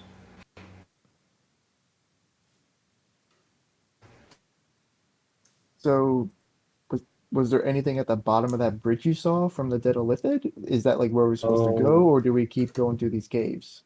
well, I did see a very large pool of water. Looks to be that we could safely jump down and land safely in the water. However, I don't know what's in it. Hmm. Do either of you have shape water? I That believe does. Patrick does, yeah. Hmm. And he's back. Oh, About is he? that, here decided to start having some issues here. Hmm. What Oh I no, you're miss? good. Sure. Well, so we're talking about our findings. So I would suggest Patrick get over here so that he could, So far, we could do a little planning. yeah, so far, we found the dead Illithid. It was dead, killed by something. I'm guessing the clown. And I found a mason jar with an Illithid's brain in it, so I'm keeping that to put into a cadaver later. Interesting.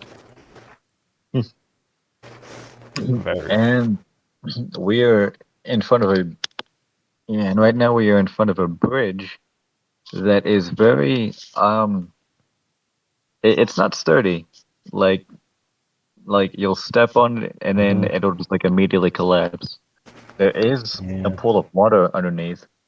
So I was thinking that I could use my wall of water and you, Patrick, could combine that with shape water to freeze it and we could walk across it.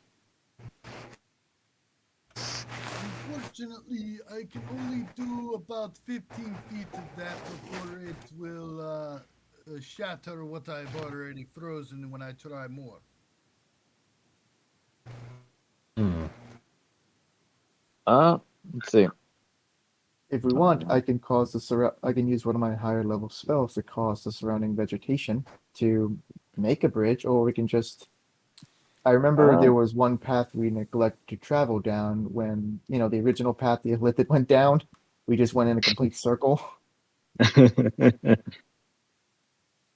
huh. Well, with my wall of water, I can make a ringed wall 20 foot high and 20 foot in diameter. While you are talking, you hear a snap, and the bridge does like break on one side. The illithid falls into the water, and the bridge is now where I drew that line, like Mm. down there. Wow, Yeah. that was a really brittle bridge. The Illithid's body hanging on it was enough to drop it. Looks like it. I grit my teeth and I say, damn it, now I'm gonna have to go retrieve the body. We Oh, can search it for clues. And Well, then we should just be careful in case this water is also infested with piranhas. It was like that over at Camp 3. hmm, piranhas. hmm. Child's play. Or something else. We haven't explored down here, so Hmm. never know. Caves. I I put up my trident and my shield and then I jump down into the water to go after the elephant's corpse. Okay, you do It's like so. a one-way trip. We have Patrick. We have ropes. We do. This is true. We should all have ropes, I think. Yes, and you could always try climbing the bridge back up. Yeah. Or the other side of the rock wall, depending on if you actually can. Jumps down. Forgets that's a one-way trip. Oh, well, I guess I just live here now, guys. Hmm. Yeah, so you splash down into the water that slows your fall, and your foot touches the bottom, and then you spring back up and get a gasp of air, and there is the illithid corpse in front of you. There doesn't seem to have any new wounds from the last time you fought it, but it does seem to be oozing more pus out of its old wounds. Hmm. Huh. Oh, can I roll investigation to figure out, uh, or at least, yeah, to get an idea of what the cause of death is, whether it died from these wounds or something else? Okay, you don't have to roll that. You could, after taking a bit of a look of it, you can see that was dying like, before it met you from something else. Oh, huh. Well, that's hmm. Ah, hmm. All right. I swim across this pool of water. along the bottom, seeing if there's anything of note in here. Okay, just move your token into the pool of water, and then I'll let you know which way you're going. The pool of water is actually down here, like that's just the drop, Down. Oh, like yeah, I didn't. here. Ah, that makes sense. Okay, okay. Not swimming in the Yeah, air. yeah, yeah. I figured this is where the water was because this is just black. Oh, okay, yeah. I where did I go? You're in the darkness. What the?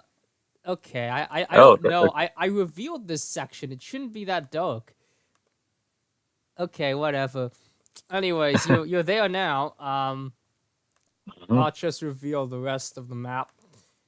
Okay, so to your right, you see what looks like a grand city, and to the left, it looks like mines. Ooh. Hmm. What do you see down there? What'd he die of? And this is all underwater, right? No, it's like the water is about 20 feet deep in the deepest part and 10 feet deep in the shallow parts, or the mid shallow parts, and then like what you're looking at is a land. So it's like a Yeah. little bit of a lakelet and then land. Okay. Okay. Hmm. I will. Hmm. Can I? Huh. I get. Can I roll stealth and sneakily creep up to the city? Okay, do that.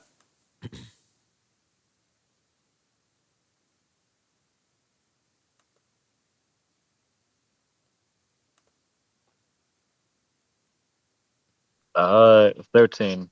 13. Okay. So you are moderately stealthy. Occasionally, your footsteps make a few. You can just walk anywhere on here, on this part of the map. But it seems Yeah. the city is utterly deserted.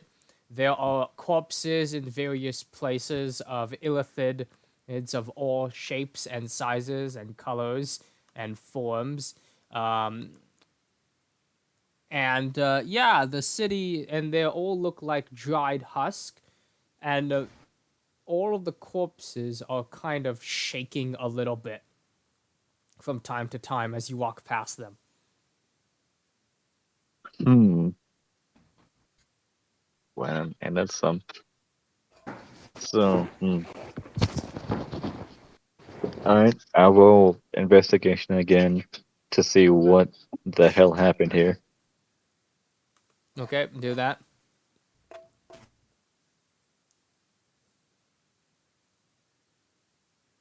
Not one. You've become convinced that the wounds from the corpses are laughing at you, and you are now temporarily afraid of the city. Meanwhile, the rest of the party, you hear a little bit of laughter coming up from the watery place where it echoes all throughout the caves. I don't think we should leave him by myself. I'm going to go after him and help him out in case there's any more tentacle bastards. Okay. Turtle ball! Yeah, so this splash manages to get the illithid kind of pushed into the city. And you manage to get down there as well if you move your token there.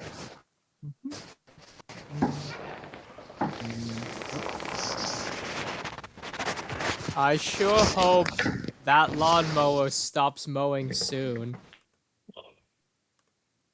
Depends how big the lawn is. Yeah, I think it's done. Okay. And so, come on, you see that Zale is now frightened of the city around you.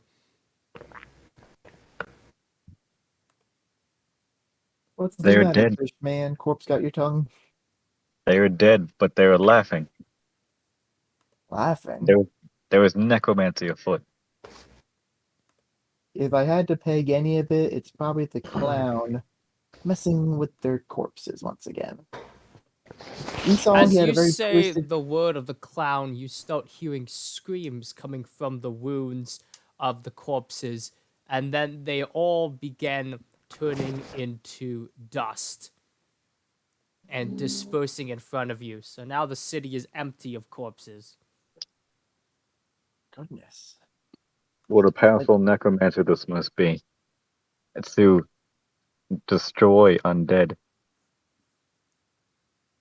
these things aren't so much of undead as him having a twisted sense of humor. Hmm. I know there's plenty of ways to get a laugh out of somebody, but to forcefully make mouths on someone, like, eesh. Most of the time, I just introduce a whole bunch of psychedelics to get the person high out of their mind. But this is just barbaric. I was remember when you're down in the water fighting against that fish, and it was making mouths on my sharks. Yes, that was quite odd. It's very odd. Those were eyes, actually. Oh wait, those eyes? I thought they were Yeah, making mouths and they were trying to bite the yeah. other No, sharks. no, they were eyes. No, It, Spyfish got a bigger mouth after getting an eye on one of the sharks, and then the blood from the eye went into Spyfish's eye, and then he got a Oh, bigger mouth. Mhm. Hmm. I Oh, what's up with this kingdom? Why they like just adding appendages to yeah. people?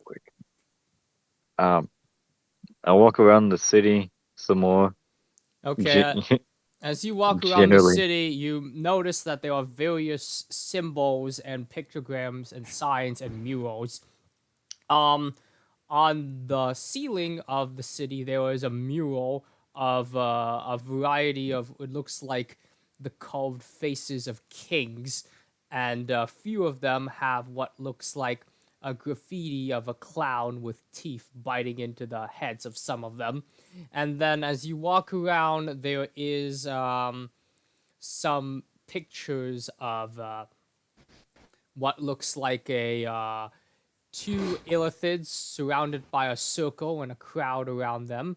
And in the center is a single claw holding a brain bubble. And there's another building that has a bunch of flowers painted around it. Hmm. I So it uh, seems like, hmm, I, I say, Kumuk. hmm? I feel we are getting closer to the source of these disturbances. I do not think it is a good idea to continue with just the two of us. We should regroup with the party. Or at the very least get them down here. Mm. All And right. I start making my way back the way I came. Whoop. Doing a little skedaddling. The party can Little, now see you that you are in the area where the bridge drops. come on down, you two. We found the Illithid city. And I think this is where the clown is causing more havoc. At the very least, Just his base of okay. operations. just jump on down. Are you scared to get wet? Mhm. The water's Luck. fine. Then Luck Not stands on piranha the edge of infested at the all, so that's a plus. Luck stands on the edge of the bridge here, and then he raises his hands and goes for a very acrobatic dive. What are you gonna try to do, like a swan dive? Okay, well, you land in the He's gonna do water. like a triple front Well, flip or something. yeah, you well in the water well enough with that, and you are now wet, but that doesn't concern you too much. Well, everyone is wet, but yeah. But Patrick's gonna try to climb down. How well can Okay. you swim, Megalodon? I got a nat 20 on my Okay. Yo, acrobatics check for just making a very flashy dive. Oh, very nice. Okay. So as you Dude, climb down, you get to the last step of the bridge that has turned into the ladder, and the bridge breaks under your weight, and you splash down. Okay, I yeah. was, so I everyone was is gonna thorn basically whip him into stuck the there. I'm pool. moving Luck's token down, except the Asimo, who, if he decides to join us again, he'll still be up top. I Okay, was gonna then. thorn whip Patrick into the pool. Dang, missed opportunity. Meanwhile, the Cobalt Lawbert and the dwarf who was in charge of Camp 3 are looking down at you and is like, "Are you okay down there?" We're fine. Come on down Yep. with us. No, go get the others and Quite get well. away down, because this might be where the mine is. If But there yeah, is a get city like a nearby. Okay, really good Lord rope or Luck. something. What did you say again? I didn't hear you over all the voices. Get a big, either a really long ladder or just a rope. Yes, I believe I have some of those at camp. Come along, Lolbot. So the two of them will go to camp and get to work on constructing a rope bridge. Mm. And I say to Patrick and Luck, who went there with me, I would have scouted ahead to the right, and it seems to be where these creatures were living. So many pictograms and carvings in the walls resembling them. It's completely deserted. All that's left are their corpses. Well, the corpses are gone. Programs, you say. Perhaps I should take a look at them while I can still comprehend all language. While Patrick does that, Luck, to the west, you notice there's the mine, with it, and Give you me a sec. notice the smell of mithril, which is a bit like cinnamon and iron coming from the mines. So, hooray! You found the mithril mine that you were looking for. The first time I've heard mithril described as a spice. Yeah, Right. sure. Like, I mean, iron smells like blood, so why not? It That's smells like fair. cinnamon and iron, so I guess cinnamon and blood. Okay, well, when Nut unmutes himself, I'll talk more about the mines. But meanwhile, Patrick goes to investigate the city, and he sees the same thing that Zale did. But because you have noted down some symbols in your handy dandy pocket book with your quill, you've noticed a few more things about it.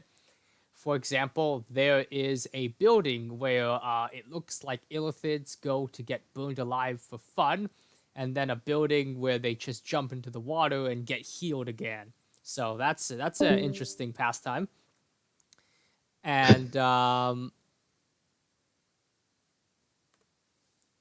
okay, so Nut will investigate mine and be off in real life.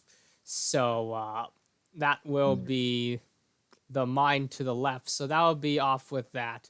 Okay, so I'll say bye to him, and the rest of the party will continue, I suppose.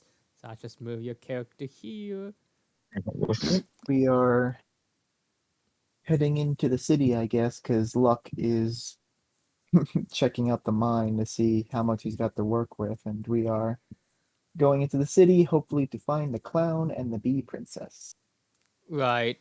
Now, Mm. eventually Patrick manages to discover the building with flowers again, but it's not actually flowers, it's actually illithids who have injected chemicals into their head tentacles to make them look like flowers as a sign of illithid royalty, and that is the government building. So that would be a small like palace for the illithids, which would look like Oh, this, and you can enter the palace through this opening here. oh, well then. Blink. Hmm. Ah, there. I- it There it is. seems that their, their government facility is this way. And Patrick will be using his magic quill to write down that blistering speed, rather strange culture of these illithids. If the Yes. city's an indication, I imagine their government officials are also dead. It is a possibility. I haven't seen any signs of anything. Well, judging by how the murals are desecrated, I would assume that the clown did not like either the authoritarian figure of the Illithids, or he attempted to make a joke out of it. So who knows? He might still be there, vandalizing more of his former city. Hmm. So Patrick and I are in the palace. Oh yeah, I gotta move myself to the palace. And as you enter the palace, you hear a comforting hum as though music is playing in your brain, but not actually in reality. So this is psychic jazz or psychic music. It's like elevator music. Lum, lum, lum. Yeah, annoying elevator music. Further notes in Patrick's book as he continues on. It's Okay. like it's like an elaborate hum of brains, brains, brains. Yeah. So if you go this way, that will whoop, I didn't mean to click that. If you go this way, it will lead to this room and you can kind of peek out, or you can go this way, that will lead there. Mm, Let us clear out it floor by floor. Why Okay. is this? Well, in the room you're currently in, you see several spears that are on the floor or in the wall, and several empty spear cannons that are coming out from various paintings. Like the painting slid down and a cannon came out, and Zoids don't get in here. Oh, yeah. the smell of oil and fish guts is poignant in the air. Here's the clown laid waste to this building, and they tried to defend themselves, but we can see the end result. Now, as you go down the hallway, you see there's a little bit of a stairs going downward, but the floors are connected, and you see there are more dead thids. And excuse me a moment. What? Yeah, I mean, it's looking hard. Just wait. Don't keep Hmm. touching it. Just wait. This is most disturbing. I'm sure these creatures did deserve this, however, to think that one being could do all this is rather unsettling.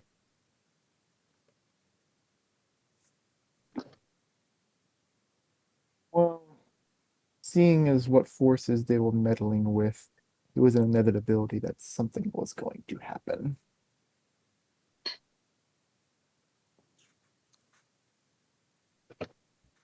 One must Hmm. be extremely careful when dabbling with the anatomy of their own species. I've had a couple of accidents when with my myconid scientists and their ideas. Is that a chest? The room next to me?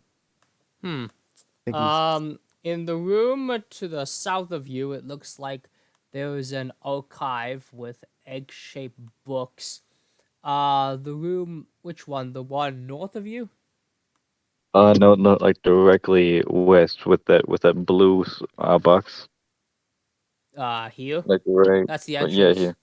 Oh, here, yeah. Yeah. Okay. So, yeah, that is a chest, but it's already like halfway open, and it seems that this one is full of needles. Full of needles. Yeah, like just like it looks like sewing needles, but it's like magic focus needles. Huh. And you on the chest is a symbol of what looks like a green triangle. Hmm. Wow. Wouldn't have expected it with their ferocity, but it appears they have were able to develop their own system of governance. Useless to me, but maybe Patrick will be interested in it. The egg Mm. archives. Yeah. Then I just like look along. Wait, can I? Okay, so Can, on along the sides of various eggs that you can pull out of the walls, and when you hold it and twist it, it shows a bit of illithid history. So, in the egg you've managed to touch, it shows a little bit about how there was like a warning about uh, a man from the surface world who came down here and started killing illithids. from the surface. Huh. Oh, so the clown was not native to them? Did they not create him? Seems like history's repeating itself.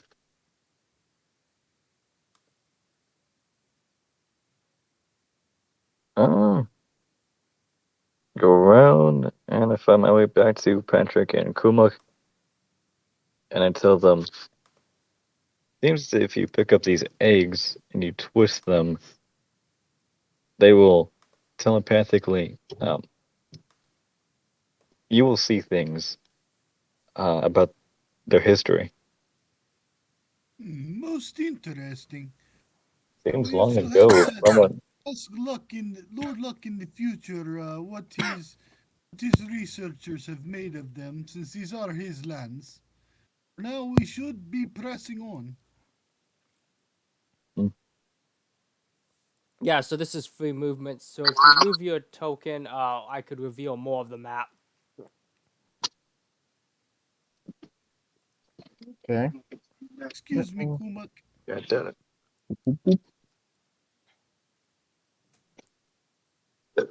Whoop, whoop, whoop, whoop. There's a dead elephant here. I'm guessing from the surface dweller that came to slaughter. Yeah. Okay, Boop, so boop. here there's windows in the walls, and you can see this part of the room. It's just more another dead illithid. This one seems to be Yeah. clutching a staff of some sort over here. You can just walk through that. Yeah, like that. Oh, sweet. Here's another dead one. Man, I wish he at least left one alive. We could have some idea of what we're getting ourselves into. Judging by his tactics or motivations, he's not too keen on taking prisoners except for royalty, it seems, because he did take the bee princess prisoner. Mm. I guess I am curious about the staff. Is it just like a quarter staff, or is it giving off like Roll an Arcana. indication? Arcana. All right. I will guidance that to see what I can get from this. Ooh. So that with guidance, the 10. A 10. Okay, so you can know the staff is magical, but you have no idea of whether it is for fighting or for utility, or whether it is strong or weak. All right. I guess I will take the staff and research it later. As you touch To the figure staff, out. images flood into your mind. It seems that there is a picture of what looks like this illithid, battered and bruised, and beside him is the clown, and holding the Beeple princess underneath his arm, and the clown is speaking in what sounds like Sylvan. If anybody here speaks Sylvan. I still comprehend all languages. Oh yeah, you still have that on. Okay, so he's giving an ultimatum to the Feyward country that they should like fear him because he's coming for them next, and look what he's got that they could not. And he's pointing to the bee princess in his arm that he's kind of holding like a baby, but menacingly with claws. Uh, I speak Elvish, so I think that's similar to Sylvan. It's almost similar. I guess it would be like Japanese and Chinese, almost the same. But anyways, the visions fade from your minds after Kamak touched that, and then the staff makes a woo sound that sounds like it's lost a bit of magic. Hmm. So just put unknown staff in your inventory if you want to keep that. Okay, I would I definitely keep say, it. I say, Kumak, I could easily identify the school of magic of the staff where you can tell it what it does. I just wanted to save that for after what I feel like is going to be a fight.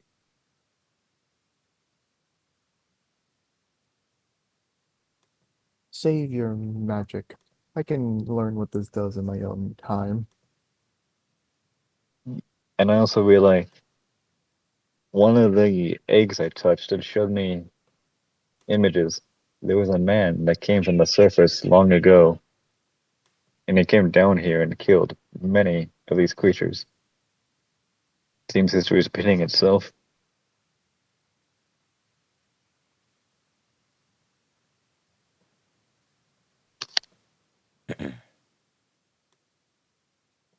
Yes. Now, as you do that, it seems that you hear a hissing sound as the illithid to your feet begins to also disperse, like the ones outside.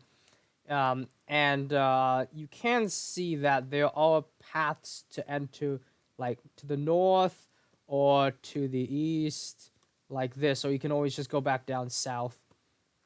Hmm. Huh. All right. I will go to the north.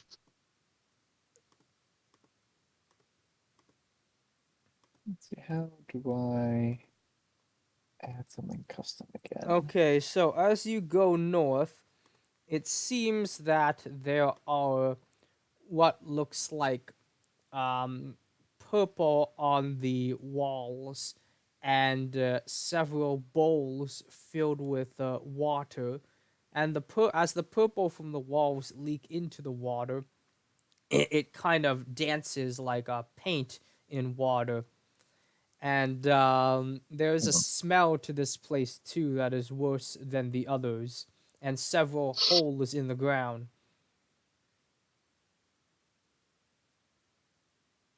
Huh. Holes in the ground. Oh, what, like this right here? Yeah, like those. Huh. All right, I'll check these out. I'll do a little investigation. Okay, roll investigation.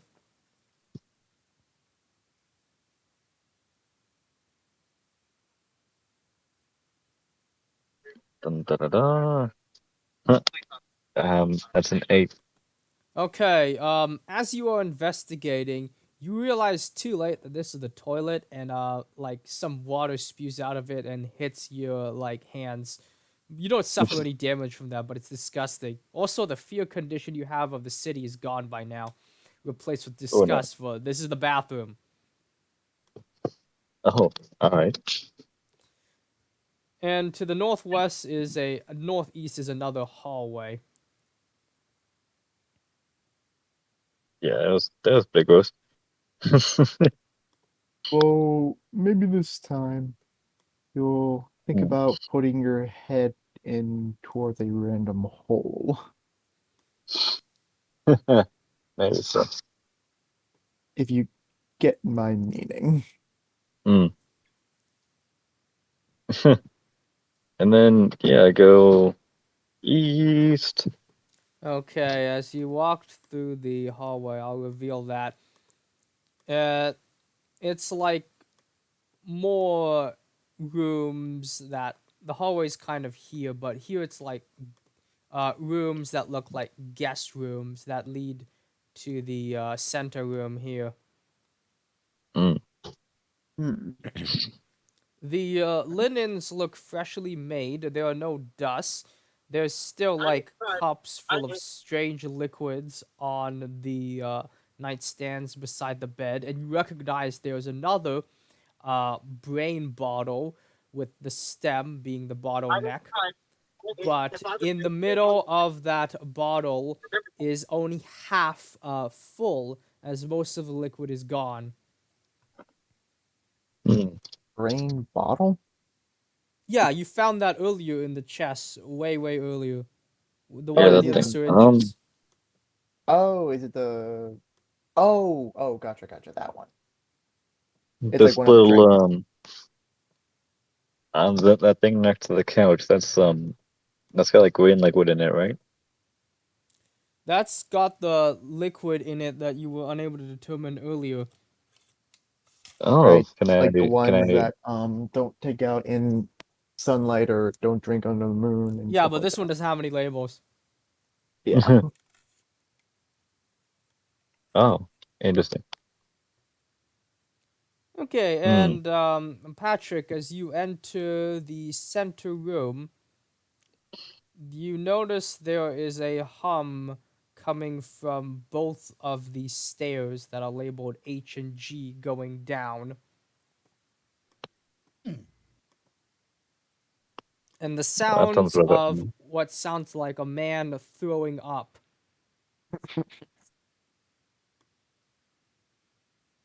Someone throwing up from where? From like these stairs that go underground further. This one and like there's two of them. This one. All right, Patrick will make his way to the closer one. Okay. Ooh, And as you it seems go to be called down, survival. you notice a room that looks like way more technologically advanced than all the other rooms, which is this one here.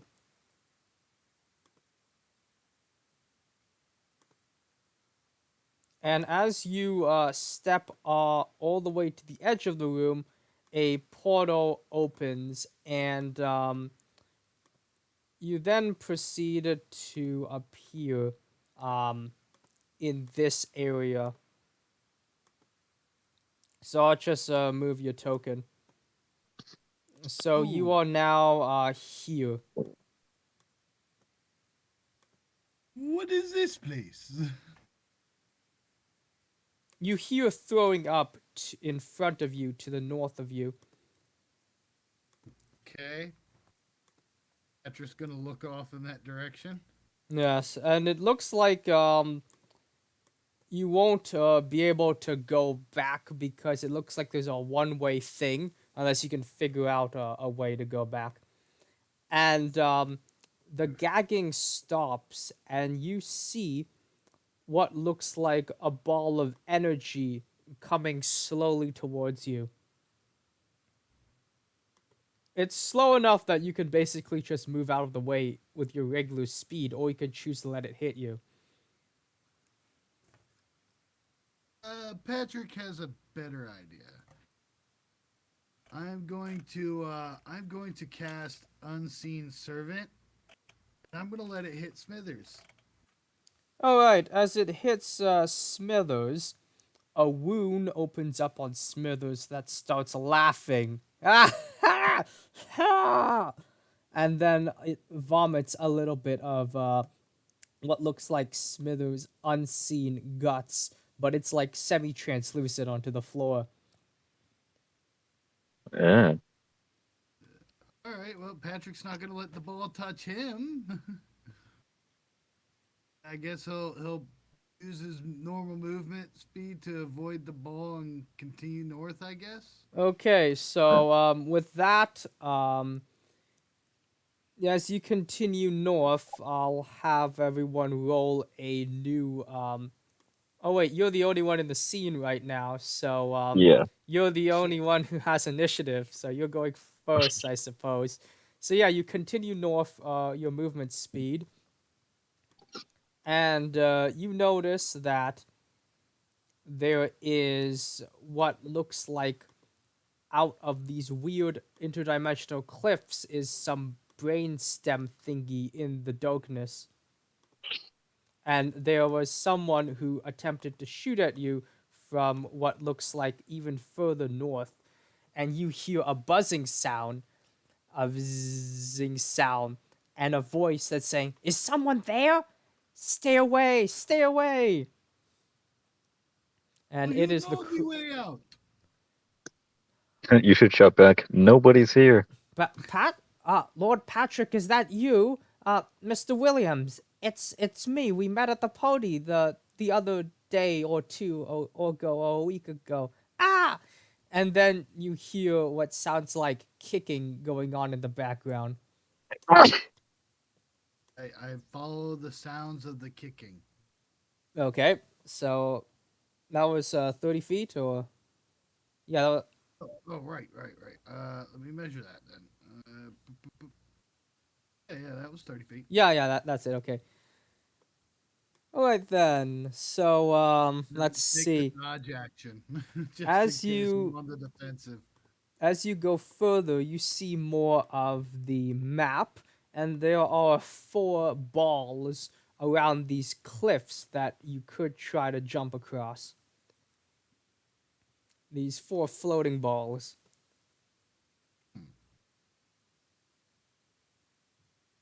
Mm, Do you want to try and jump 10 feet across? I don't really like the idea of trying to jump across cliffs, 1 minute. especially with What? floating balls out there. I wonder what the balls are for, though. Use the force, Patrick. Yes. Yeah, I have a kitchen problem. I'll be back in a bit. The kitchen gets set ablaze.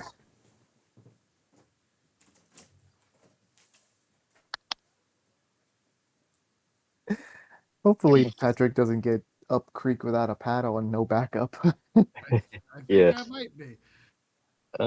Good news One is time that. I separate from the group. Yeah. Yes, This I might. hear a lot of humming. I am going to walk towards it. The one time I decide to break from the group, it's like, oh yeah, let's and shit. It he Well, could the have good given news. like maybe a heads up if you wanted to go through the portal or not, maybe. Yeah. Yeah, it's all Hmm. good. Hey, let me go through this portal alone. Not tell anybody. Turns out the pressure cooker refused to pressurize, so we are recooking the rice. And Oh, Patrick, have you decided to do anything about the balls or the cliffs around you in this weird Okay. dimension? All right. The first thing Patrick's gonna do is to see if these balls react to any kind of stimulation. I'm going. Is there like dirt or anything around here, like a rock? You could just it looks like these cliffs are made of some sandy substance, a bit like jello. If you've noticed, some of them are clumping at your feet, and some others have rolled into what looks like clumps of pebbles.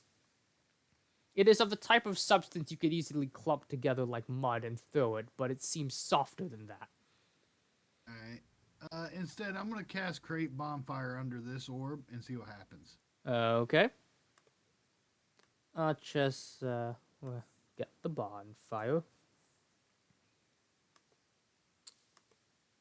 Okay, so as you cast the bonfire under this orb, it disappears and reappears under this orb. All right.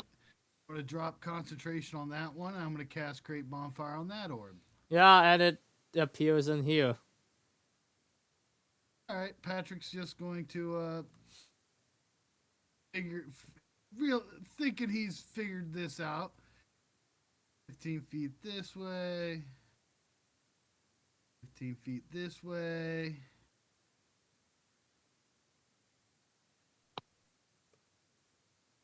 Drop concentration on that bonfire. Okay. But that's his movement for the turn if something's happening. Right. Okay. So afterwards, I'm gonna make a few rolls according to the notes I have here. Okay then. Dice.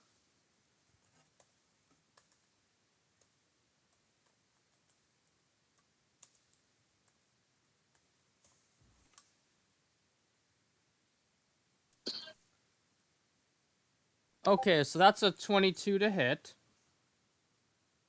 22. Patrick is going to use his shield reaction. Okay. That misses.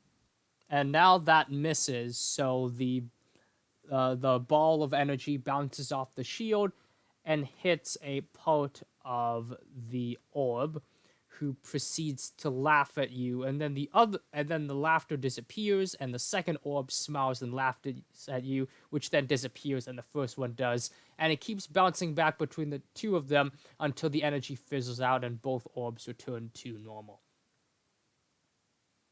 All right. And now the rest of the party, who is in the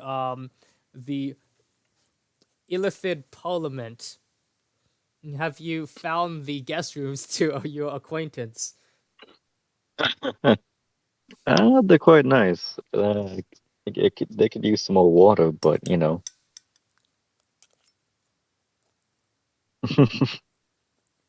So we have found the bedrooms. Is there? not so much. Oh, can I can I just go through here like that? Well, there is what you sometimes find in other inns, a door that connects two adjacent rooms. This one, it seems, was broken through by force, so you could enter there. And yes, Ooh, this room looks almost the same as the previous one. The only difference is that there seems to be three little dried out squids in a crib on the bed. mm, younglings. Oh, goodness. I guess the clown did not even spare any children. That is taking it quite far. Hmm. I keep going east. Oh, Okay. do we see anything else? East, it's another Ooh, bathroom. This one is fancier than the other one. It seems it has like an actual like couch in the bathroom and a table.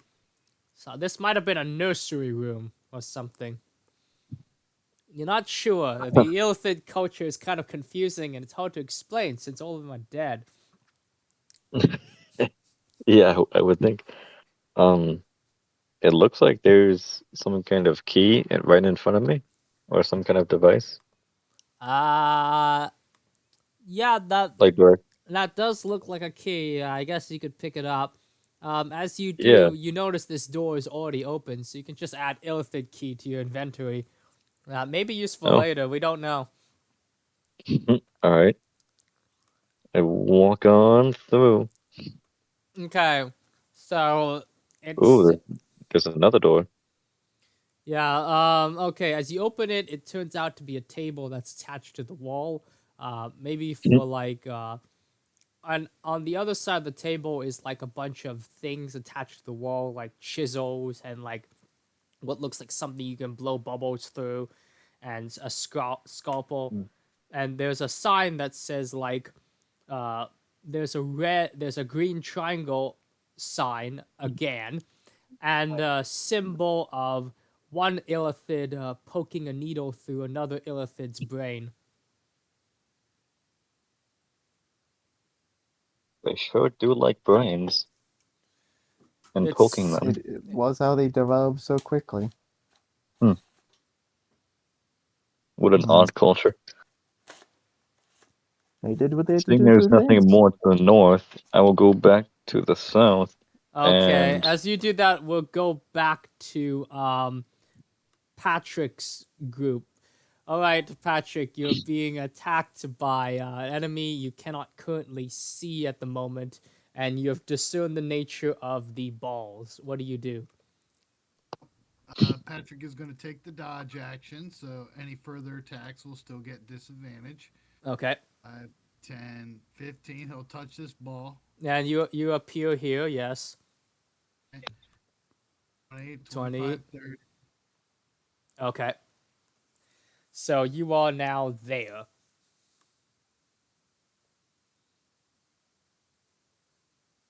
What happens? At the edge of the cliff, it seems that there is more pink skies from all directions, but there isn't much on this side of the map. All right. Oh, if nothing happens, Patrick's going to maintain the defensive with the dodge action as he continues on.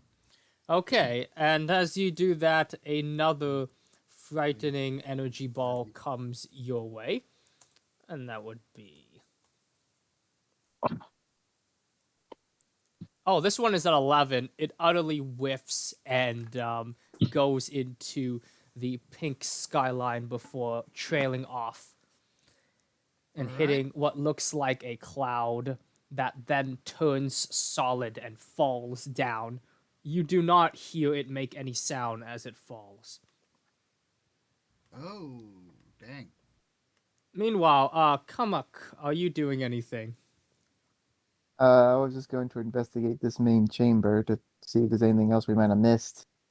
Yes, well, the humming sound that Patrick was drawn to is getting louder, and it sounds like the machinery may be making weird noises. You're not sure if this is per usual or something different.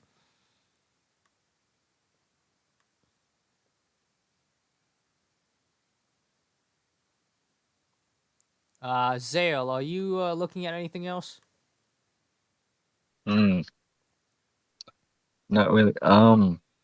Can I go like over here and then down here, or do I specifically have to go all the Yeah, way over so you notice there to is the what G? looks like a servant's hatch to the side, and you can squeeze your way in there. You end up on two knees and then stand up. And as you Mm. go in there, you also get teleported to the other way, which I'll move your token, which would be here. Well, this is unexpected. Okay, now since Uh, you're second here, I'll put you in the initiative after Patrick. mhm. Okay. Ah, hmm. Is this like a dim lighting or like normal lighting?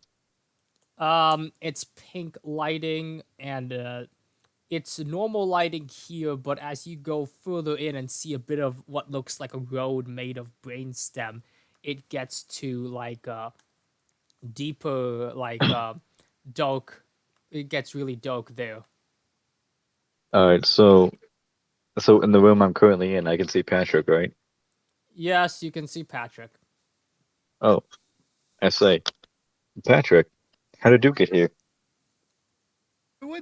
I went into down the steps, came into the room, and it put me here. Huh. Yeah, some similar happened to me. I went through a hatch, and then I landed on the other side, and I got teleported over here. Sounds about right. This is a Kuma, really weird place I got. I thought you and Kumak were together. We separated.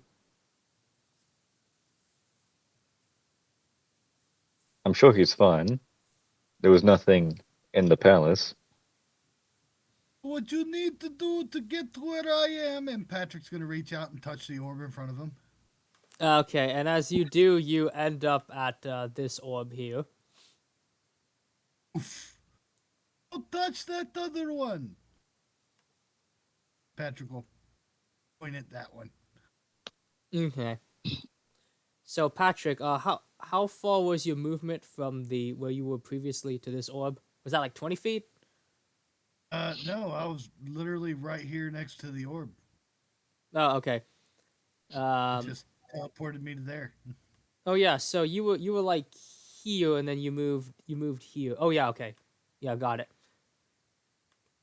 So oh Patrick, are you doing anything else on your turn? Oh yeah. Now that you're here, you're close enough to see the rest of it because the way this dimension works, if you're on the same level, you can see a far off. Sorry.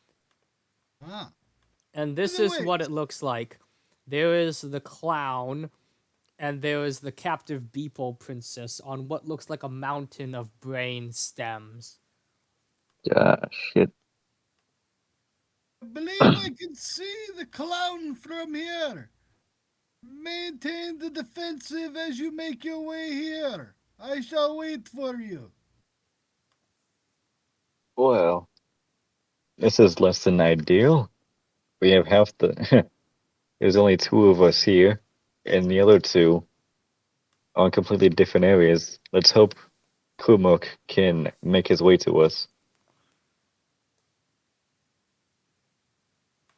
And Patrick, are you doing anything else on the rest of your turn? On the rest of Patrick's turn, Patrick will go to stand here. Give Yep. them room to land, and he's going to take the dodge action. He Okay. awaits backup. All right. So it is the Mindflayer. It is the clown's turn, and I should just put this as enemy instead of that. Okay. And with that, you notice that there is a weird hum going in the area. The clown disappears, and then I'm going to have to navigate this huge map. And then a clown appears behind Zale, but it looks like it has bloodshot eyes, and it will make a claw attack. Oh, that is not good. I'm in danger. Okay, that's a 15 for the first hit, That misses. and a 16 for the second hit. That also misses. Okay, so with that, its turn is over, and it is your turn. Oh boy. With both of them gone, can I just assume they probably went into the humming? Yes, I'll get to you after Zale has done his turn. Well, ain't this some? All right. Where is it? Where is it? Where is it? Ah. I'm gonna finally. I'm gonna. Okay, when I hit, I can. Okay, so I'm reading Divine Smite, and it doesn't specify I have to declare it before I make the attack roll. It just says, No, you can decide when you hit to smite or not. yeah, okay, that's good. That's good. Yeah, that way it's Yeah, a condition so you don't waste a slot. yeah, this is like my fourth session. I'm not gonna finally do the paladin thing and use Divine Smite. Well, I'm gonna try anyway, depending if this hits or not. He's within range. I'm going to attack him with my trident. Yeah, 5 feet. Wow, does a 14 hit? 14. Where did I write his AC as? 14 misses, unfortunately. All right, second attack. Hopefully this is higher. That is lower. That's a 9. Okay. This new dimension is weird to you, and you can't judge distance as well as you thought you could. He hit a fearsome. Well, I didn't hit him, but at least he didn't hit me. Mm-hmm. Yeah, so this dimension is weird to the both of you, and you notice the clown is wiping off what looks like both from under its sharp teeth. And No, man. as my free action, I'm gonna say, be careful, Patrick. He came out of nowhere. Looks like he could teleport. He can be anywhere. Okay, come on, it's your turn. You have possibly divined that they went towards the humming. What do you do? Since I do not want to be left out and, by myself in an abandoned city, I will go towards the humming. Stop. And does it matter which staircase I go down or go up? Um, you can go on either of them, and it will take you to. I'll just you'll take you to like here. Okay. Let me just move my token. Oh my. God bless you. Yeah, all this pink dust in this dimension is getting me sneezy. This is so about here.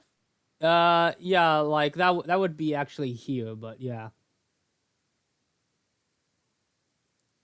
And you find yourself in the pink dimension. You notice there's the clown and Zale fighting in front of you. To the east is a tentacle growing out of the ground. And to the north is Williams and a weird brain stem configuration, followed by the Beeple Princess to the very north. You can kind of see that for a second before it flashes out of existence again, and you can only see the whitish parts now. Okay. So let's see. Can't get there yet. We are dealing with this demented clown person. Mm-hmm. So let's see. What can I hit him with? You know what? Just to be safe, this turn I will use my action to wild shape and activate symbiotic entity. And that gives me my temp HP. Uh, there it is. Oh, what does symbiotic entity do? It gives me a bunch of temp HP. It gives me extra necrotic damage when I whack somebody, and it doubles the damage of my Halo of Spores reaction attack. That is very good. Damn. Yes. All right. And bonus action Chalet. Do you want me to roll new initiative? No, because the order you've entered the place is so clear cut. We already have your initiative. Okay. Okay, then that is Patrick's turn. So the clown that was to the north of you has disappeared and reappeared at the south end. All right. Patrick is going to move over to here to have line of sight. Mm-hmm. He's going to cast Create Bonfire on the clown. It's a good thing I didn't delete this one. I just drag it over. Yep. That clown needs to make a DC 15 dexterity save.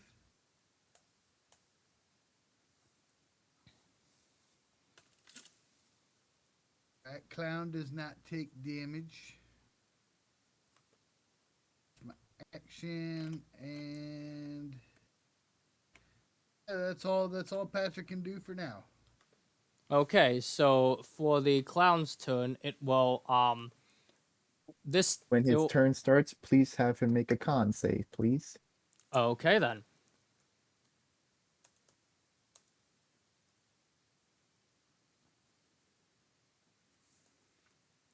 Oops, I didn't roll that properly. Oh, I messed up again for some reason. There we go. Oh, that's a 23 con. Okay, so he doesn't take any damage. Oh wow, the so far I don't think anybody has taken damage in this battle. It's so far been a battle of dodges, and it will make an attack against Zale with a claw. And that would be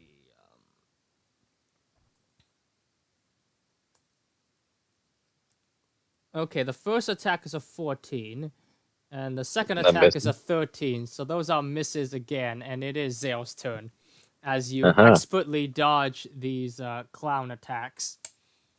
Hold him I down. oh, the bonfire's on top of the clown. Okay, I was like, wait, where did the clown go? But okay, he's still in front of me. All right. Yeah, it looks like he has a bonfire for a nose. Right. Oh, and since the clown ended his turn into bonfire, he has to make a Oh no. DC 15. Oh I'll yes, do that's the right. old. Okay, so the dex save. Um. Oh wait, that was actually a plus three.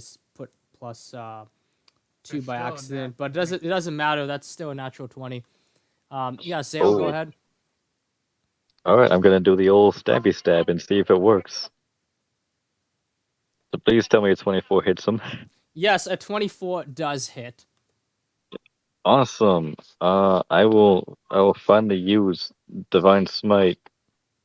And I will expand a first level spell slot to deal an extra 2d8 radiant damage on top of the 1d6 I'm about to do with his trident. Boom. Trident damage is 5. And then I don't really know how to just roll There should be just a straight custom d8 roll in there. thing So I'm gonna go for. to the dice spot in the Discord.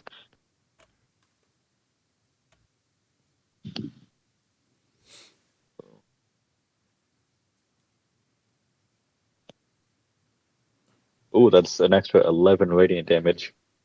Oh, okay, radiant. So that is multiplied by 2, so that's 22 radiant damage.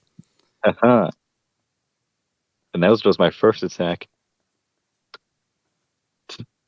And second attack. Hopefully this hits. Ooh, 22. A 22 does hit.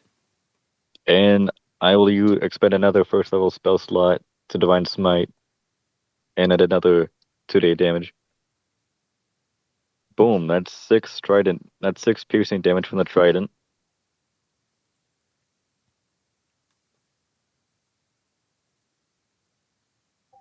And that's another 7 radiant damage. Okay, And so that's my that's turn. 20 in total. Now, with that turn, the clown activates its reaction and teleports all the way to the brain stem.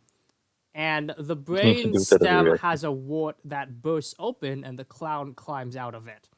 And the Beeple princess shrieks as the clown does this. Now, Kamak and Zale, while this happened, I need the both of you to make con saves. Saves. All right. Okie doke. Hey, something I'm somewhat okay at. That's an 18. 19. Okay, you both pass with no side effects from that, and it is Kamak's turn. Awesome. Okay. It is now my turn. He is back up there, so we gotta deal with that. Let me see. What can I do?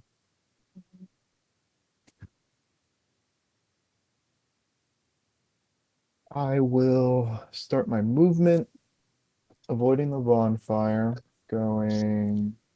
Okay. Yeah. So if you just go around it, that will cost a little bit more movement. So that would be 10 movement to go around the bonfire instead of 5 through it.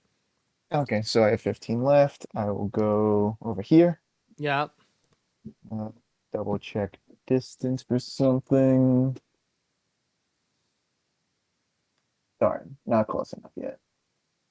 I guess I'll take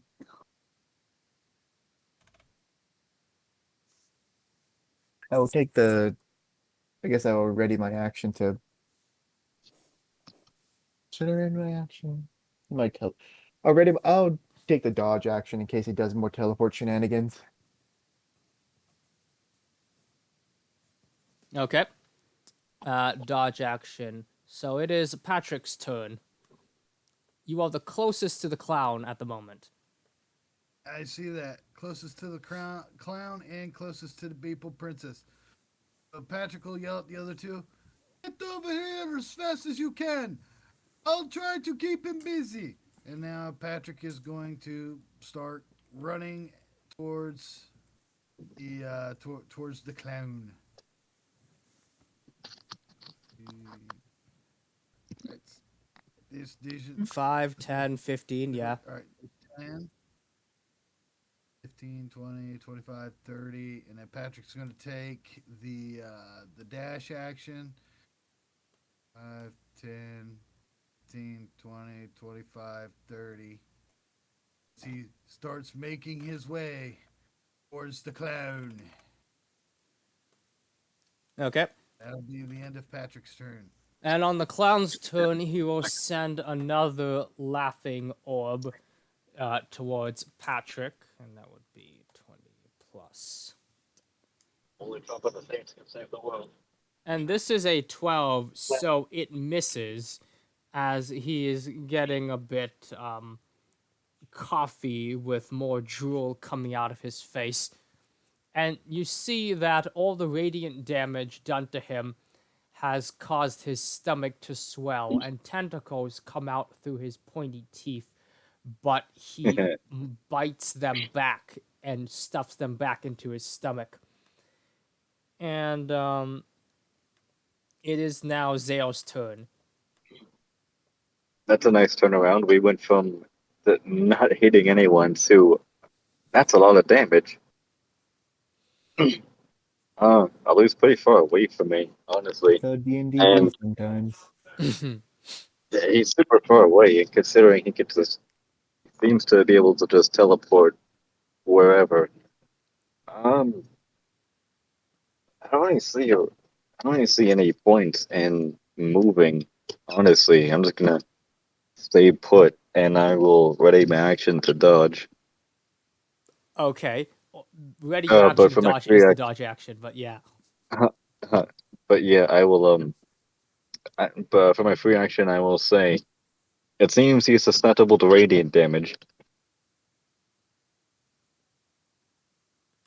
Okay, and it is Just Kumuk's so I know that. turn. Okay, my turn now. Let's see. He sent the laughing ball. Then yeah, gotta start making our way over. So I will dash. So 20 feet, 35,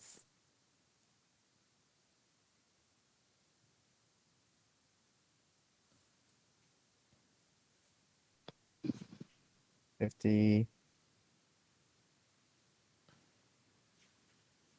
10. Okay. And after that, we are back to Patrick's turn. All right. Locks down wizard still running. So let's just get off measurement and just do it the old fashioned way. 5, 10, 15, 20, 25, 30. Dash action. 5, 10, 15, 20, 25, 30. Patrick ends his turn up here in front of the clown. You Oh, you're shall so close. release the princess. Okay. So as you are now in front of the clown, I'm going to get that. Where is it? The circle that I was using earlier. Oh, there it is. Just drag it. Oh,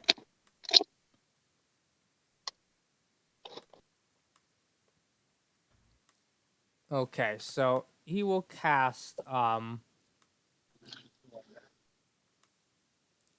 I didn't even know that was Ooh, that's big. He will cast there. Yeah, a yeah. depths around this area. Now, in the depths here. Oh wait, I made a mistake. It should be okay Back on. there. Now, in the depths here, you currently cannot see any character other than your own. And if you try to leave, you will take damage. Uh, my phone, I have to turn that off. Where did I put my phone? I can hear it ringing, but I can't see it. Oh, there it is. Okay. So, oh yeah, it is getting a bit late, but if everyone's okay, we can continue. I mean, I'd Kill yeah, like clown. to continue. We've Yeah, this is yeah. the third I week mean, we've we're at the been boss here. fight. We right. did some damage. It doesn't I'd make like any to sense to be finish off like, time out, quickly. guys. Oh, right. So, while that happens, the clown will make attacks against you with its claws after casting that. So I'll make this. So this is the first attack, and that would be a 21. Patrick will use his shield reaction. The shield deflects the claws, and the second attack. Oh my, that's a natural 20. Wow, that's. Oh no. Oh no. At least we blocked the first one. Yep. And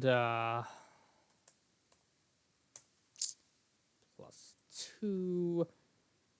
Oh yeah, this is the first claw attack that hit. And okay, it's 4. Double damage would be 8. 8 slashing. Now make a wisdom save. Oh no. Let me take that damage first. Well, 8 damage. Now comes my wisdom I saving throw. will say it's a good thing that it's the elephant making the wisdom saving throw. Yes. Now, if this is against being charmed or frightened, I have advantage. Ooh, unfortunately, it's neither. So as the claw strikes you, it then grabs you. And even though you're quite a big Loxodon, you fit into the hand that inflates as the clown blows into it and squeezes you and then lets go. And you are now one size smaller and a small creature. Oh, Balloon animal style. Yes, and all that's right. the end of its turn, so it is Zale's turn. Hmm. It's Now, the pretty clown interesting. is currently hidden in the darkness, but you can't see it anyway because you're in the other area. Yeah. Hmm. I'm reconsidering my initial thought of just let him come to me. Hmm. So I will now dash as far as I can. So 60 feet. So 5, 10, 15, 20, 25, 30, 35, 40, 45, 50, 55. Boom. I dashed at their 60 feet. And I forgot to mention this earlier, but just for like a flavor thing, um, my divine smite. Uh, do you know? Uh, you know Avatar the Last Airbender, right? Yeah. And then like Aang's tattoos when he goes into the Avatar state, Oh, yeah, I what know where they that. glow. Yeah. For my divine smite, can like my weapons glow with that color? Okay, sure, like light blue. Okay. Yeah. And not much I can do. I just I ran. Don't worry, I'll catch up in a couple turns. All right, come on, it's your turn. Okay. And since I am still in the other area, I can't see into the brainstem area, right? No, not until you get like to where Patrick was, which is here. You can see like midway through, which would be here. You can still hear what's going on. But can't see anything. Yeah. Got it. All right. And I will also take the opportunity to try dash So it will be 10, and I touch the orb, or do I be Yep, closer? and then you get to this orb here. You can just move your character there for free. Okay. So that's 10 feet, 20, Yeah, 25, 30, 35, 35. 40. Touch the other orb. Okay, then you move it here for free. Then that's 40 feet, 15, and then 60. Bam. Yeah. Okay, so now you can see the mass of darkness in that where it used to be where Patrick and the clown and the Beeble princess were. But I cannot see any of them just yet. Okay. Do you have anything that can help from this far away? Nope. That will be the end of my turn. Okay. Now Patrick, let's see. On your turn, you are now smaller sized, and you see in front of you there are not one, not two, but three clowns emerge from the darkness. But they all look somewhat ephemeral, like mist. All right. Well,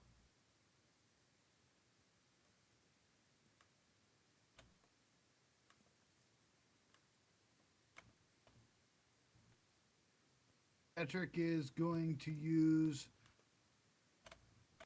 All my first level spell slots are gone, so I can. All right, Patrick will use magic missile at second level. Magic missile. Mm-hmm. Roll that damage. All right, that's going to be 2 damage per missile, and I'm going to send a missile to each clown I can see. Okay, so Oh. behind this clown is the real clown. So that one will take 2 damage.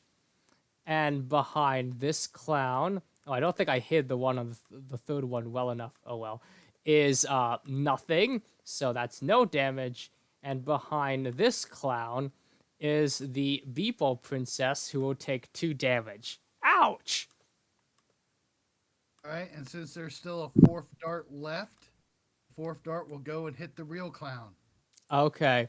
And as the dart hits this clown, he disappears and reappears in the middle here. Right. So that would be 4 damage, and I'll calculate that. All right.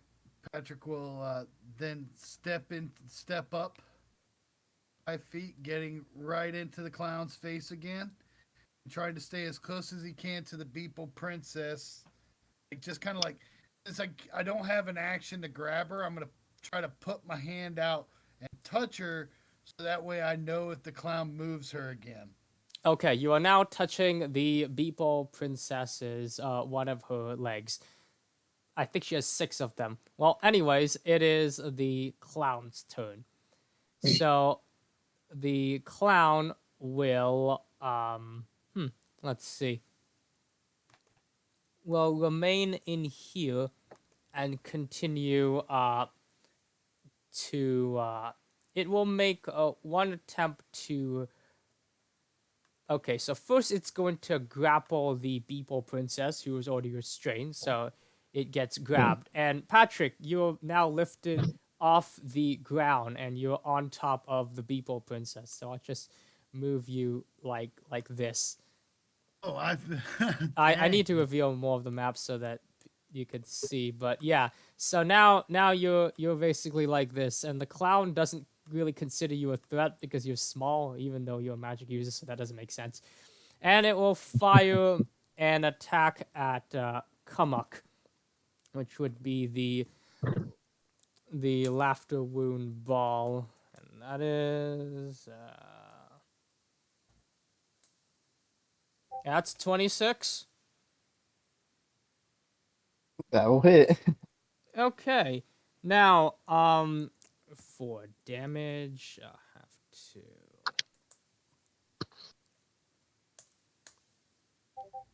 Oh wow, that's quite a bit. That's actually no, it's not maximum. It's 10 damage, and make a charisma save. And charisma save. Okay. Let me just roll that. What the heck? My D&D Beyond closed. Huh. I know I did max that out of it. All right, so that's 10 damage and charisma save. That's a 4. That's a big oof. Okay, so the wound appears on your belly and laughs at you. You now have disadvantage on con saves, as long as that wound is there. Now, if you've noticed, there were actually other creatures you fought earlier who had disadvantage on con, but I never explained it. Ah, Yeah. Okay, and with that, the clown's turn is over, and it is Zale's turn. all right then. Oh right, I I almost will. forgot. Kamak, you are also frightened until the end of your next turn, so you will be unable to move closer, unfortunately. And I still can't see him. You can't see him because you are on the same level as the brain thing. Oh, did the Oh, okay. darkness dissipate then? All right, I will continue my advance towards the clown. 5, 10, 15, Yes. and now I have to jump, right? Jump, You can jump, jump. Okay, so 5, 10, 15, that gives you a running start. So just roll like an athletics or acrobatics with advantage. Haha. I think that's easier than whatever arcane jumping rules I pulled out of my ass that I tried to make Right. simpler than the D&D jumping rules, which are also complicated. It's a good thing I have 5. advantage. Oh no. Well, as you fall off the cliff, you reappear in the air Well, and well, end up. I had advantage. I had advantage. You Oh, said so. right. My Okay. 9. the other one. Yeah. As you fall off the cliff, you reappear in the air above yourself, and you do land here, but you will take falling damage. So roll a d6. Okay. Not just move your character to where you fell, which would be here. Okay, you took 4 bludgeoning damage from your fall off the cliff onto the cliff. All right. That's fine by me. And now you see Ooh. the brain stems and the darkness darkness sphere has dispersed temporarily, so you can see the clown and holding the bee person above its head, and what looks like a tiny elephant on top of the beeple person. I didn't know they had elephants down here. And so I only use 15 feet of movement. I'm gonna keep dashing over there. 20, 25, 30, 35, 40, 45, 50, 55, 60. Mm-hmm. And it's my turn. Okay, come up. You're currently afraid and cannot move any closer, but you can do other things.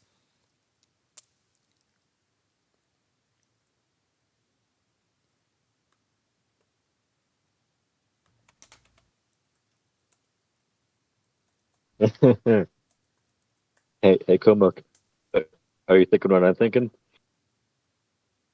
The double stack moonbeam?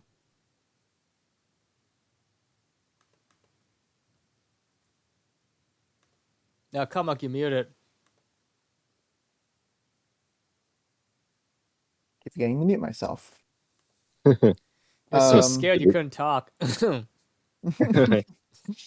But there's did you there's a lot of background noise in my house sometimes, so I keep yeah, muting on instinct so it doesn't bug yeah. people. But did you hear me? Are you thinking what I'm thinking? This double I stack moonbeam? I don't see why not. We can see how conny he is, and hey, he is technically a shape changer because he is messing around with his shape. So that begs the question if he suffers disadvantage from this from the moonbeam. Oh, well, So I already if I know can from my see him divine, and I cannot advance, I I will already cast know an. from my divine smite that he's weak to radiant damage. Oh, right. That is also another good point. Yeah. So yes, I will fire an upcasted moonbeam at him and drop it on his head. Okay. I'm just gonna duplicate this circle. This will be the moonbeam circle, and we know it because it's smaller. Uh, okay, I guess heal then. Okay. Con save, please. Okay, so did you say the moonbeam And has advantage over shape changers or something? yes, it has advantage on shape changers, and it forces them to their original form. Okay, that's a Ooh. 6. Okay, he fails. So he is going to take all of this, and it's an upcasted one, so it's another die. Let's see how I do. Okay. Upcasted moonbeam, please be nicer. If it'll let me click on it. Ooh, that was much nicer. That is 12 radiant damage. Oh, okay. So that would be 24 radiant damage, and huh. And with that, the cloud makeup begins to slide off his face until you only see, well, it's kind of still sliding off the face, and on the other end, something looks back at you. Now, make a charisma save. Another charisma. Got it. Let's see how I do. Because my charisma is abysmal. We'll do that. Charisma. 16, and just to be safe, I will use the bard dice. Okay. 17. 17. Well, with 17 charisma, you see that behind all that clown makeup is. I should end it here. No, I'm not. Okay. Behind all that clown makeup, staring back at you,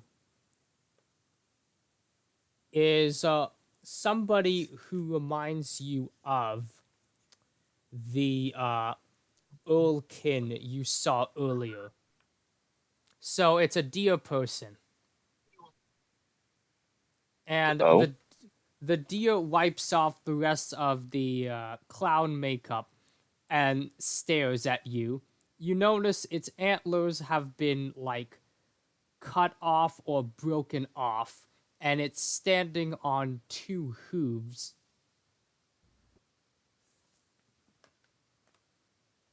Not so funny now, is it? Do you enjoy this slaughter, you freak?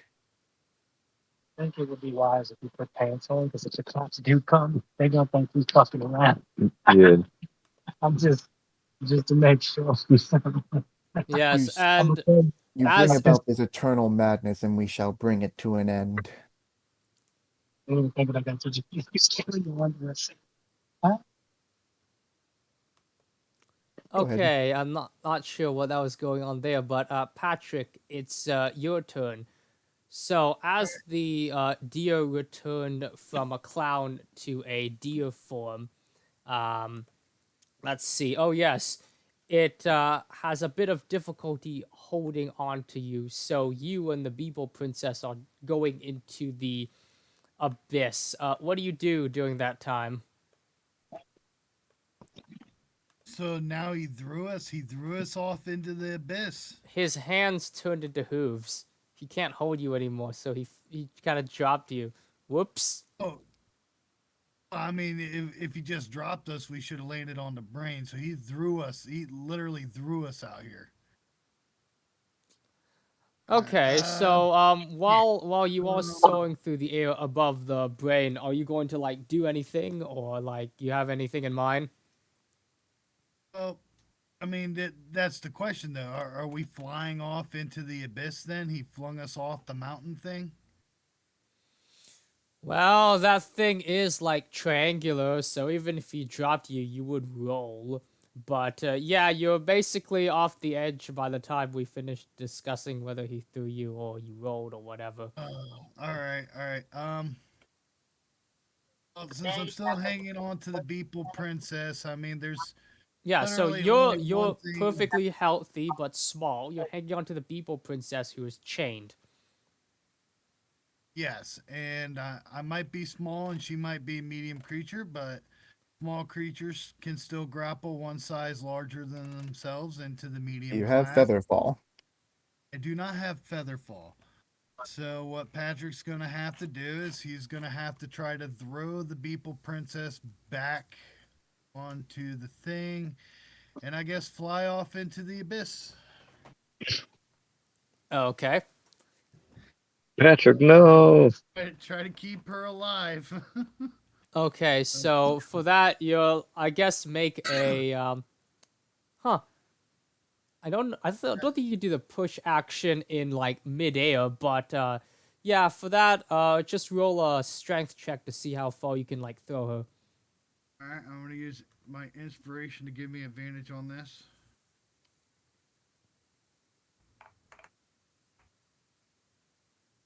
That is a 16.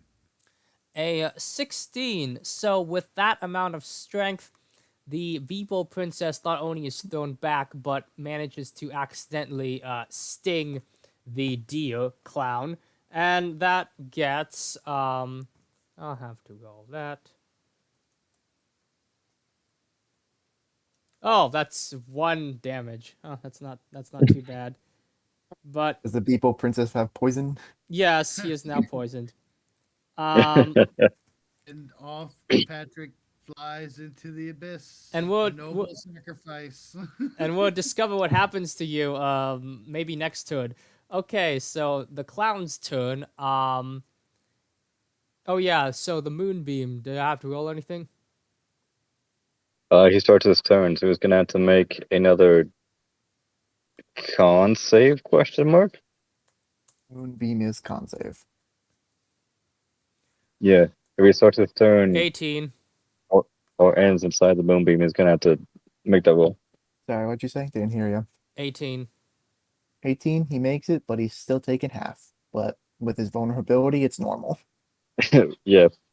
So 14 radiant. Oh, 14 radiant. And with that, That's taking into account his save and double damage. So just 14. He's not taking the double of that. okay, well, 14 is exactly enough to knock the cloud unconscious. And hooray, Oh. you've won. So, let's see. Remind me who cast the moonbeam again? Kumuk. That was come up. Okay, come up. So you got inspiration for dealing the final blow. And meanwhile, Patrick is hurtling into the abyss, and we'll figure out what happened to him next session. Okay, so done recording in 3, 2, 1.